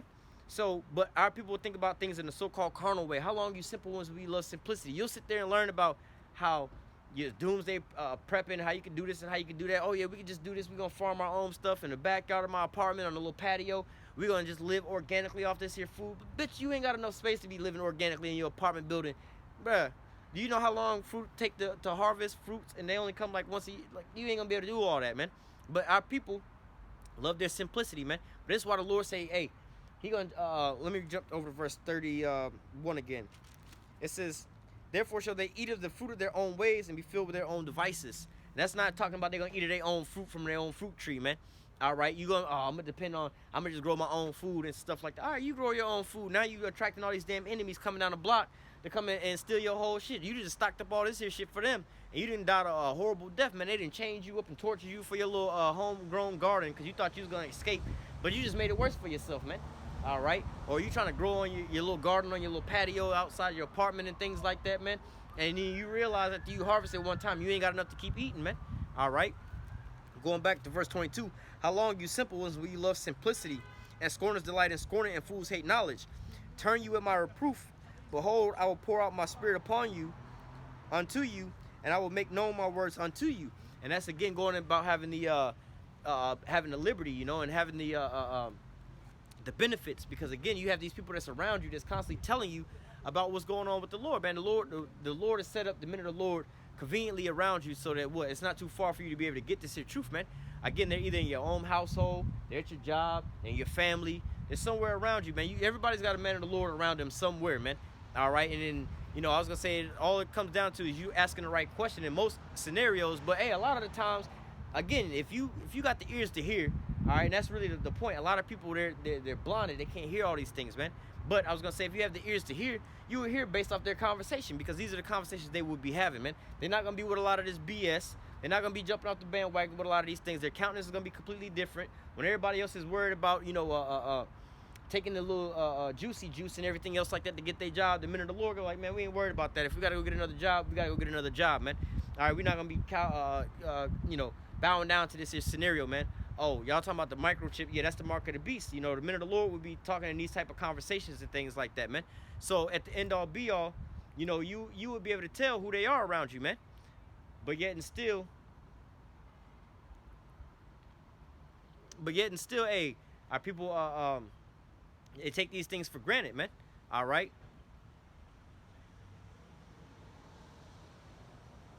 I don't know what the hell they got going on right here, but nevertheless, let's continue on. Verse 24, it says, because I have called and you refused. They just got into an accident. It says, because when I call you refuse, I have stretched out my hand and no man regarded. All right. But you have said it not all my counsel, and with none of my reproof. So as we was reading a little earlier in Isaiah 30, all right, they want to put their trust in Egypt. They want to go and take counsel, but not the counsel of the Lord. Or they want to turn it to the reproof of the Lord. They don't want to hearken into the things when the Lord say, hey, come back, turn back, get right. Yet and still they want to go off and do their own thing, man. They want to go out and feed their own flesh and go after their own ways. But what is going to bring them to their own destruction, man? All right, so now the Lord is about to, well, let me read the next verse. It says, let me go back up to 24. The point is verse 26. It says, because I have called and you have refused, and I have stretched out my hand and no man regardeth. But ye have said it not all my counsel, and with none of my reproof. I also will laugh at your calamities. I will mock when your fear cometh. It says, and when your fear cometh as a desolation, and your destruction cometh as a whirlwind, when distress and anguish cometh upon you. So the Lord's going to be laughing at these points at times, man. The Lord's going to be mocking at your calamities, man. He's going to be choosing your delusions. And the things, again, that you said that you put all this here trust into. Hang on one second. What the fuck you got going on? Oh. Okay, well, it's a wickedness. But nevertheless, all these different things, these people, they, he's gonna choose your delusions. Again, going back to these women saying they don't need no man and everything else like that. All right, when all these things coming and you in that little corner wishing that you had a man, hey, the Lord's gonna be sitting over there laughing at your ass, man. And how is he gonna be laughing? He's gonna be laughing through what? The minute of the Lord, man. All right, because a lot of these things gonna be televised and things like that, man. People are gonna be uploading, and you see it right now. You see a lot of people getting put to death on the internet and things like that. And right before they die and everything, they live streaming and everything else like that. You hearing them, like I was speaking about the little young kids that was on the high-speed chase from the police. They was all big and bad and gangster while they was running from the police, and they was live streaming. But as soon as they crashed the car, before they even crashed the car, a couple times they was about to lose control. They got all scared and everything else like that. When they finally crashed the car and the police ran up on their ass, all right, they turned into little children. Please don't shoot, don't kill me, don't blah, blah, blah. I'm scared, I'm sorry, I'm scared, I'm sorry. That's all they were saying, man. Hey, the Lord was over there mocking because why? That video was uploaded. They thought they was getting clout over a little video that they uploaded, but it came back upon them as reproof, man. Because it's the last little video, the last end of the video is what everybody was laughing at, man. And you see in the comment section, you know how they have on the little videos, the little smiley faces going up and little comments going up on the screen, man. All they had was a bunch of people laughing and smiling at their ass, man. Like, look at these stupid ass kids, man. All right, going back and forth, back and forth, back and forth. But hey, how much more when it's those troops coming in, kicking in your doors, man? Martial law troops, man, gunning you down, hitting you with the butt of that rifle, man. How much more is it when you in that grocery store line or trying to go to the grocery store trying to go get some food, man? And you got to brawl out with the people at the store. Oh, your money can save you, right? But now that money has become a snare to you, man. Everybody know you got the money and things now. They're going to go and rob you first, man. All those big rappers and celebrities that live in these, not even them, the other folks that live in these expensive neighborhoods, these richer neighborhoods, driving these nice cars and things like that, man. All right, where you think the poor are going to come to first, man? They're going to go to you because they know that you got it out there, man. All right, and so same with a lot of these other folks that's out here living these certain type of lifestyles where they be flossing and flaunting on the internet and everything else like that. There was somebody else recently, I think I seen this video last night. I didn't see the video, I seen the little thumbnail of the video, but a live streamer, I don't know what kind of live streamer she was, but she was flexing about all the little shit that she had up in her house. I don't know if it was clothes, shoes, food, or whatever it was. But the thumbnail showed basically that some robbers came up in her house, took all her shit and everything else like that, and she was all upset about those things, man. All right, and I'm pretty sure it wasn't food because we're not in a scenario where there ain't no food left. But I'm pretty sure it was like something like shoes or whatever it was. But they went up in there and started spoiling her stuff, man. But yet and still, again, she uploaded the video originally on what she was doing for clout, laughter, and basically just clout, recognition and things like that. But ultimately, it became what? A target painted on her back, man. All right. Let me go back. Proverbs 1:26, it says, I also will laugh at your calamities. I will mock when your fear cometh. So, hey, man, when your worst fears are coming upon you, your delusions are coming upon you, man. All right, like I said, these YouTubers, they streaming about, oh, I got all this, I got all of that, I got all this here built up in this and that. Their biggest fear is, let's say it was a shoe collection. Their biggest fear is, what happens if my shoe collection get ruined? This is my whole life. But then now all of a sudden, because they over there flossing and everything else like that, somebody came up in there and stole all their damn shoes, man. Robbed all their shit. So guess what? One of their biggest fears came upon them, man. All right.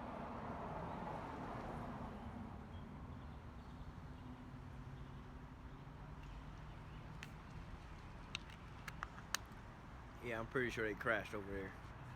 But hey, call hello, how about Shimei Shah? I don't think nobody got hurt. But hey, nevertheless, this is how it goes sometime, man. People be being all proud. I don't know what the hell they had going on beforehand, but hey, it be like that though. People be out there proud, live streaming and doing whatever they doing in their little car, and the next second they know they all hemmed up. And then guess what? The videos are already going live and everything else like that, man. Plenty of people been on live and then wind up catching their judgment, being out there live streaming and got shot on live. Rappers in their car counting money and everything else like that. Next thing you know, they're getting shot right there on live, man. All right, but hey, this is the times that we living in where the Lord ain't really playing with you people no more. All right, things about to get real ugly out here, man. Let me grab this other precept real quick. Let me finish this off. And then let me grab this precept real quick.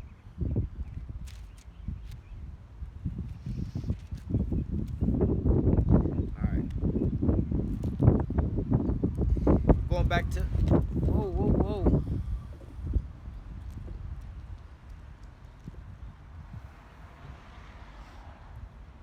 Almost lost it. Let's the wind die down. Going back to Proverbs 1:27, it says, when your fear cometh as a desolation and your destruction cometh as a whirlwind, when distress and anguish cometh upon you, then shall they call upon me, but I will not answer. They shall seek me early, but they shall not find me. All right. So hey, going back into, you know, when the dangers start coming upon you, this is when everybody become religious, man. They go back to converting and being, oh, God help me, God save me, y'all pray for me and everything else like that, man. Like I said, the most wickedest people that say, I don't need God, I am my own God, I don't trust, you know, the white man created religion and everything else like that, man. When they child's on a deathbed, when they on a deathbed, when they locked up, facing so many years in prison and everything else like that, that's what they do. Hey, y'all pray for me, man. And then when people get locked up and be in jail for a while, that's when they so-called find religion at that point in time, right? Because they know what? Now their fears are coming upon them, and then look, they're starting to seek the Lord. But what? They're not going to find the Lord, man. They're going to find all these other gods and things like that. And ultimately, we'll get to it. But, you know, when right now they're not say forsaking, well, they're putting off and forsaking the day of the Lord. But look, they're going to be searching for the day of the Lord, the word of the Lord. Or they're going to be searching for the word of the Lord, but they're not going to be able to find it soon, man. All right, let's continue on. Proverbs 1:30. It says, verse 29, it says, verse 28, then shall they call upon me, and I will not answer. Then shall they seek me early, but shall not find me. For they hated knowledge, and did not choose the fear of the Lord. Hold on, let me not lose the camera again. It says, for they hated knowledge, and did not choose the fear of the Lord. They were none of my counsel. They despised all my reproof.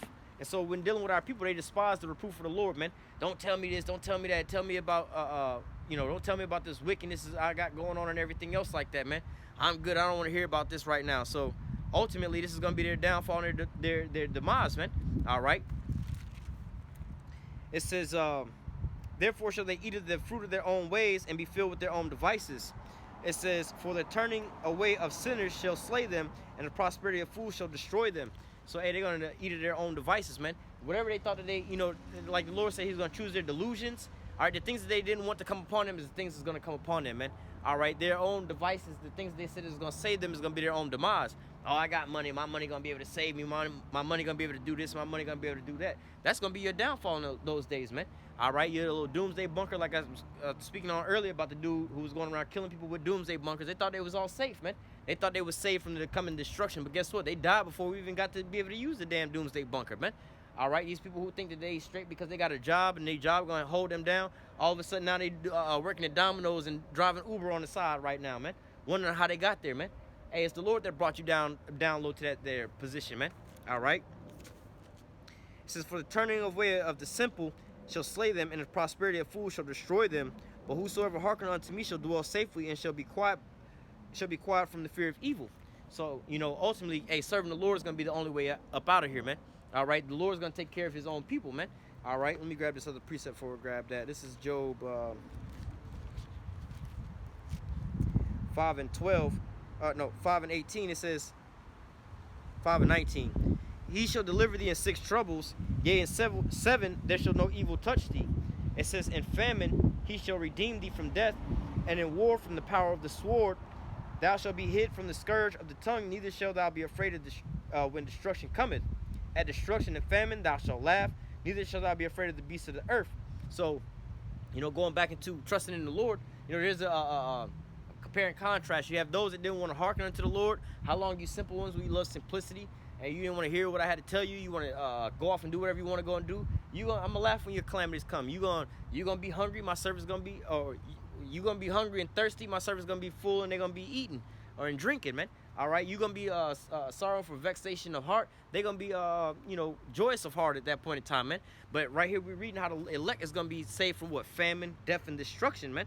It says verse 20. It says verse 19. It says, he shall deliver thee in 6 troubles, yea, in 7 there shall no evil touch thee.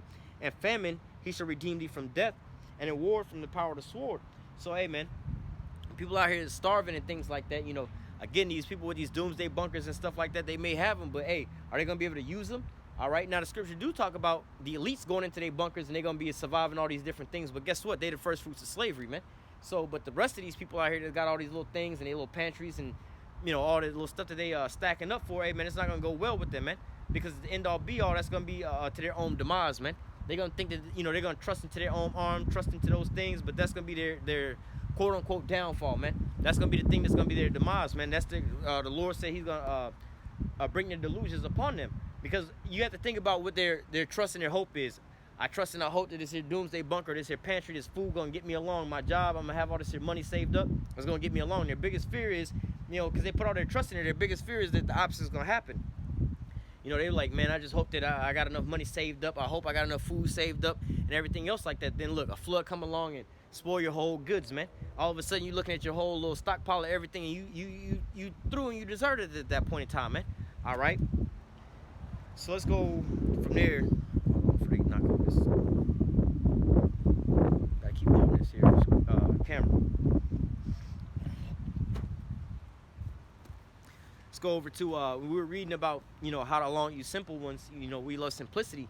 You know, when the place of repentance was yet open unto you, you despised it. You know, hey, but we coming into a point in time now where, you know, you had the liberty of listening and hearkening to the men of the Lord. You had the liberty of asking your neighbor, asking your brethren, asking your husband, asking your son, your co-worker, your friends about these things, and you know, hearkening unto, you know, trying to seek the word of the Lord, and seeking the Lord early while it may be found. But what? Some of these people, they take these things for granted, and then ultimately they're gonna be out there left high and dry, man.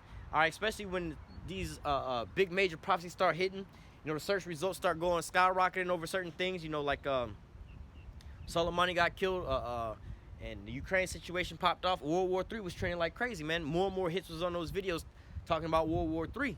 All right, but beforehand, people didn't want to hear all those things, man. All right, when certain things happened with the little global illness, then the MOTB started trending, man. All right, but there's gonna come a point in time where you're gonna be seeking answers and you're not gonna be able to find them. This is Amos chapter 8 and 11. It says, behold, the days come, saith Yahweh power, that I will send a famine in the land, not a famine of bread nor of thirst for water, but of hearing the word of the Lord.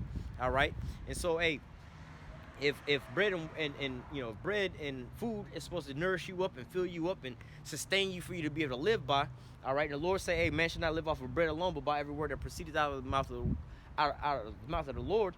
All right, this is what's going to give us our sustainability. Like the scripture also say, wisdom and knowledge should be the stability of that time. So we got to be able to hear this here word to be able to, like, for the example of the bread is for you to be able to be nourished up, for you to be able to, you know, so you don't be malnourished and starving and everything else like that, and to be healthy. You know, ultimately, the word of the Lord is going to be like that unto you, man. It's going to keep you up and thriving, so to say, up on your feet, alert and everything else like that, well nourished and everything else like that, so you don't be famished out here, man. But what is coming down the pipeline, man? Famine of the word, man. All right, people are going to be looking for answers and looking for certain things. They're not going to be able to find these things, man. All right, continuing on, Amos 8 and 11. Behold, the days come, saith Yahweh power, that I will send a famine in the land, not a famine of bread nor of thirst for water, but of hearing the word of the Lord. All right, and they shall wander from sea to sea, and from north even to the east, and they shall run to and fro to seek the word of the Lord, and shall not find it. And in that day shall the fair virgins and the young men faint for thirst. All right, so hey, look, they're gonna be looking for the word of the Lord, and they're not gonna be able to find it, man. They're gonna be searching on the YouTube and looking for what is this, the mark of the beast? Are we in Jacob's trouble? Is this World War III? What's going on? Should I go over here? Because they got the new thing now where they talking about trying to go fight for Ukraine and everything else like that. Should we go over and do this? Should we go over there and do that? But getting still, you know, at least now you have the men of the Lord where you can look up on videos like, oh, this is what this is what that is. And, you know, you got some people now talking about coming out and confessing that, you know, the mark of the beast is what the men of Great Millstone been saying, starting with the apostles on down from the beginning is, man. But yet and still, what happens if those videos wasn't, we weren't in a time now where we could put up videos no more, man. And now the truth was coming out, and, you know, you had this congregation that's been led astray and everything. Now, all of a sudden, that truth come out, but you can't find the videos on that, man. All right? This is,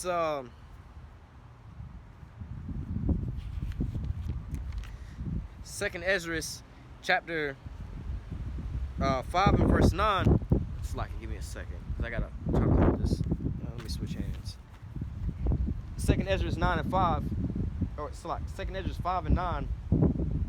It says, and salt water shall be found in the sweet, and all friends shall destroy one another, and then shall wit hide itself, and understanding withdraw itself into the secret chambers. So hey, you coming into a point in time where, you know, like salt water's in the sweet. You know what I'm saying? It's like you're gonna be looking for that good nourishing water. All right, things that rehydrate you. But what are you going to want to find it, man? You're going to want to find in salt waters. And what does salt waters do for you, man? They further dehydrate you, man. All right, so you got people out here looking for answers, but then what? You wind up getting into a worse situation than what you were in beforehand, man.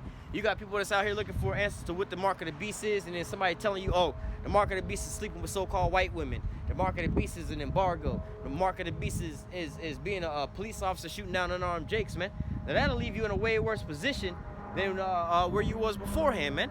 All right, at least beforehand you was like thinking that, you know, the mark of the beast had something to do with buying and selling, but now all of a sudden you're thinking that the mark of the beast is sleeping with so-called white women. Now you through. Oh yeah, it's about to go down over here now. Police is rolling up. But and you got a lot of shit going on over there and over here on this corner. But nevertheless, yeah, I think they about to have an ambulance and everything roll up over here. But nevertheless, matter of fact, we'll read these last couple of precepts and close out because they about to literally have this whole block sewed up for this accident. But nevertheless, let's go back. 2 Esdras 5:9. And salt water shall be found in a sweet. All right. Again, you know, like I said, you're gonna be found more dehydrated or more in a worse position than when you even started out before, man. All right. So see, this nigga's lost, but he gonna find them before he find them. That's how you know you're in Babylon. You got all kind of wickedness, and they don't even know the shit coming. See, that's how it's gonna be. They're gonna get caught like a thief in the night. See, they don't even realize their wickedness, and the police rolling around the corner. Whoop whoop. What y'all niggas doing? But he can't even attend to them because there's a fucking accident right here. Yeah. And see, he don't even realize, boy, them and they wickedness. But nevertheless, got a bunch of heathens over there doing some heathen shit. And then, but you got a car accident right here on the corner, and they still in the middle of the road. But nevertheless, it says, and salt water shall be found in the sweet, and all friends shall destroy one another, and then shall wit hide itself, and understand and withdraw itself in the secret chambers. And so, going into, you know, friends fighting one another, going into these different scenarios, and he trying to flag y'all down, y'all don't want to go over there. But, you know, friends fighting one another because, again, you know, people going to be asking for answers and asking to solve these different things, but yet and still, you know, at the end all be all, they're going to be giving them the wrong answers, man. You know, you talk to certain of your friends and your relatives and things like that. Nowadays, you know, they be like, oh, that ain't what this is and that ain't what that is. You know, we all have these people that's in our relatives and our families that don't want to listen and hearken to the men of the Lord about certain things. But then when, you know, you try to tell them about certain things, how you know that's what that is, how you know that's what that's going into and everything else like that, man. All right, then when all these things start coming to pass, all right, and then the famine of the word take place, and all of a sudden, you know, you can't find the videos no more, and you start asking questions, and then you got them to go answer or ask too. Oh, these things ain't really coming. There ain't no such thing as Jacob's trouble. There ain't no, because like I said, I was watching this one guy. I mean, he's an Israelite, but he's not in the truth. That's not like his little thing on YouTube. He's just some nigga on YouTube with so-called answers and shit. Tell my son, man, they got y'all distracted with this war in Ukraine. It ain't even no war going on in Ukraine. They just got you in fear. Imagine if there wasn't no men of the Lord out there telling you about these types of things. You got him over here answering the questions and trying to guide you in certain ways, and then you don't realize, like, the scriptures tell you about World War III. Scriptures tell you about, you know, thermonuclear destruction. The scriptures tell you about Babylon being taken out in the midst of World War III and the chariots coming. But then he would have you thinking, oh, it's just a fear monger. They just want to fear you, fear, so you don't live your best life.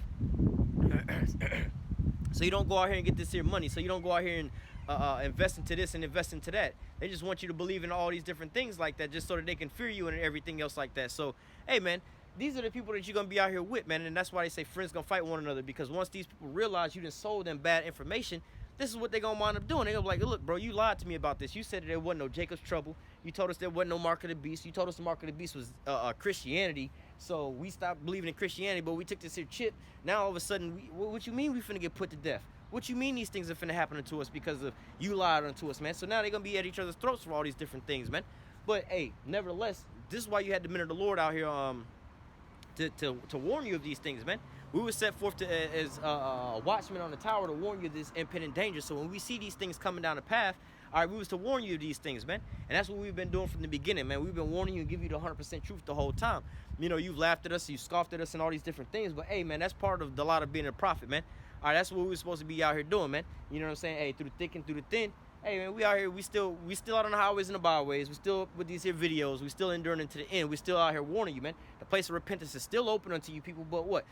2/3 of our people, they're gonna have to learn after death by pain. They're not gonna get it, man. They're gonna be cut off and die, man. All right, because why? The Lord has them blinded, man. The writing is right there on the wall. Everything is right there around them for them to see these things. But ultimately, they're not gonna see these things because of why?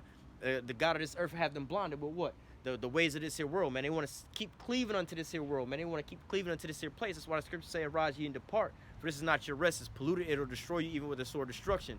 And so, hey, man, these people out here are just, how do I say, going to get washed away right along with this here place, Babylon, that we know about, man. All right. But I think I'm going to go ahead and close out real quick before the whole block gets sold up with this here accident on the corner. But nevertheless, hey, Lord's will the elect was edified with this here lesson, man. Until next time, I want to give all praise, honor, and glory to Yahweh, Bahashim, Yahweh Shah, Bahashim, Rakakwadash. Double honor to the apostles and elders, a great millstone that taught us his truth and our will. And salutation and much love for you, Akim, pushing his truth and sincerity over the four corners of the earth and enduring afflictions to feed and edify the elect. Till next time, I say stay strong. Shalom.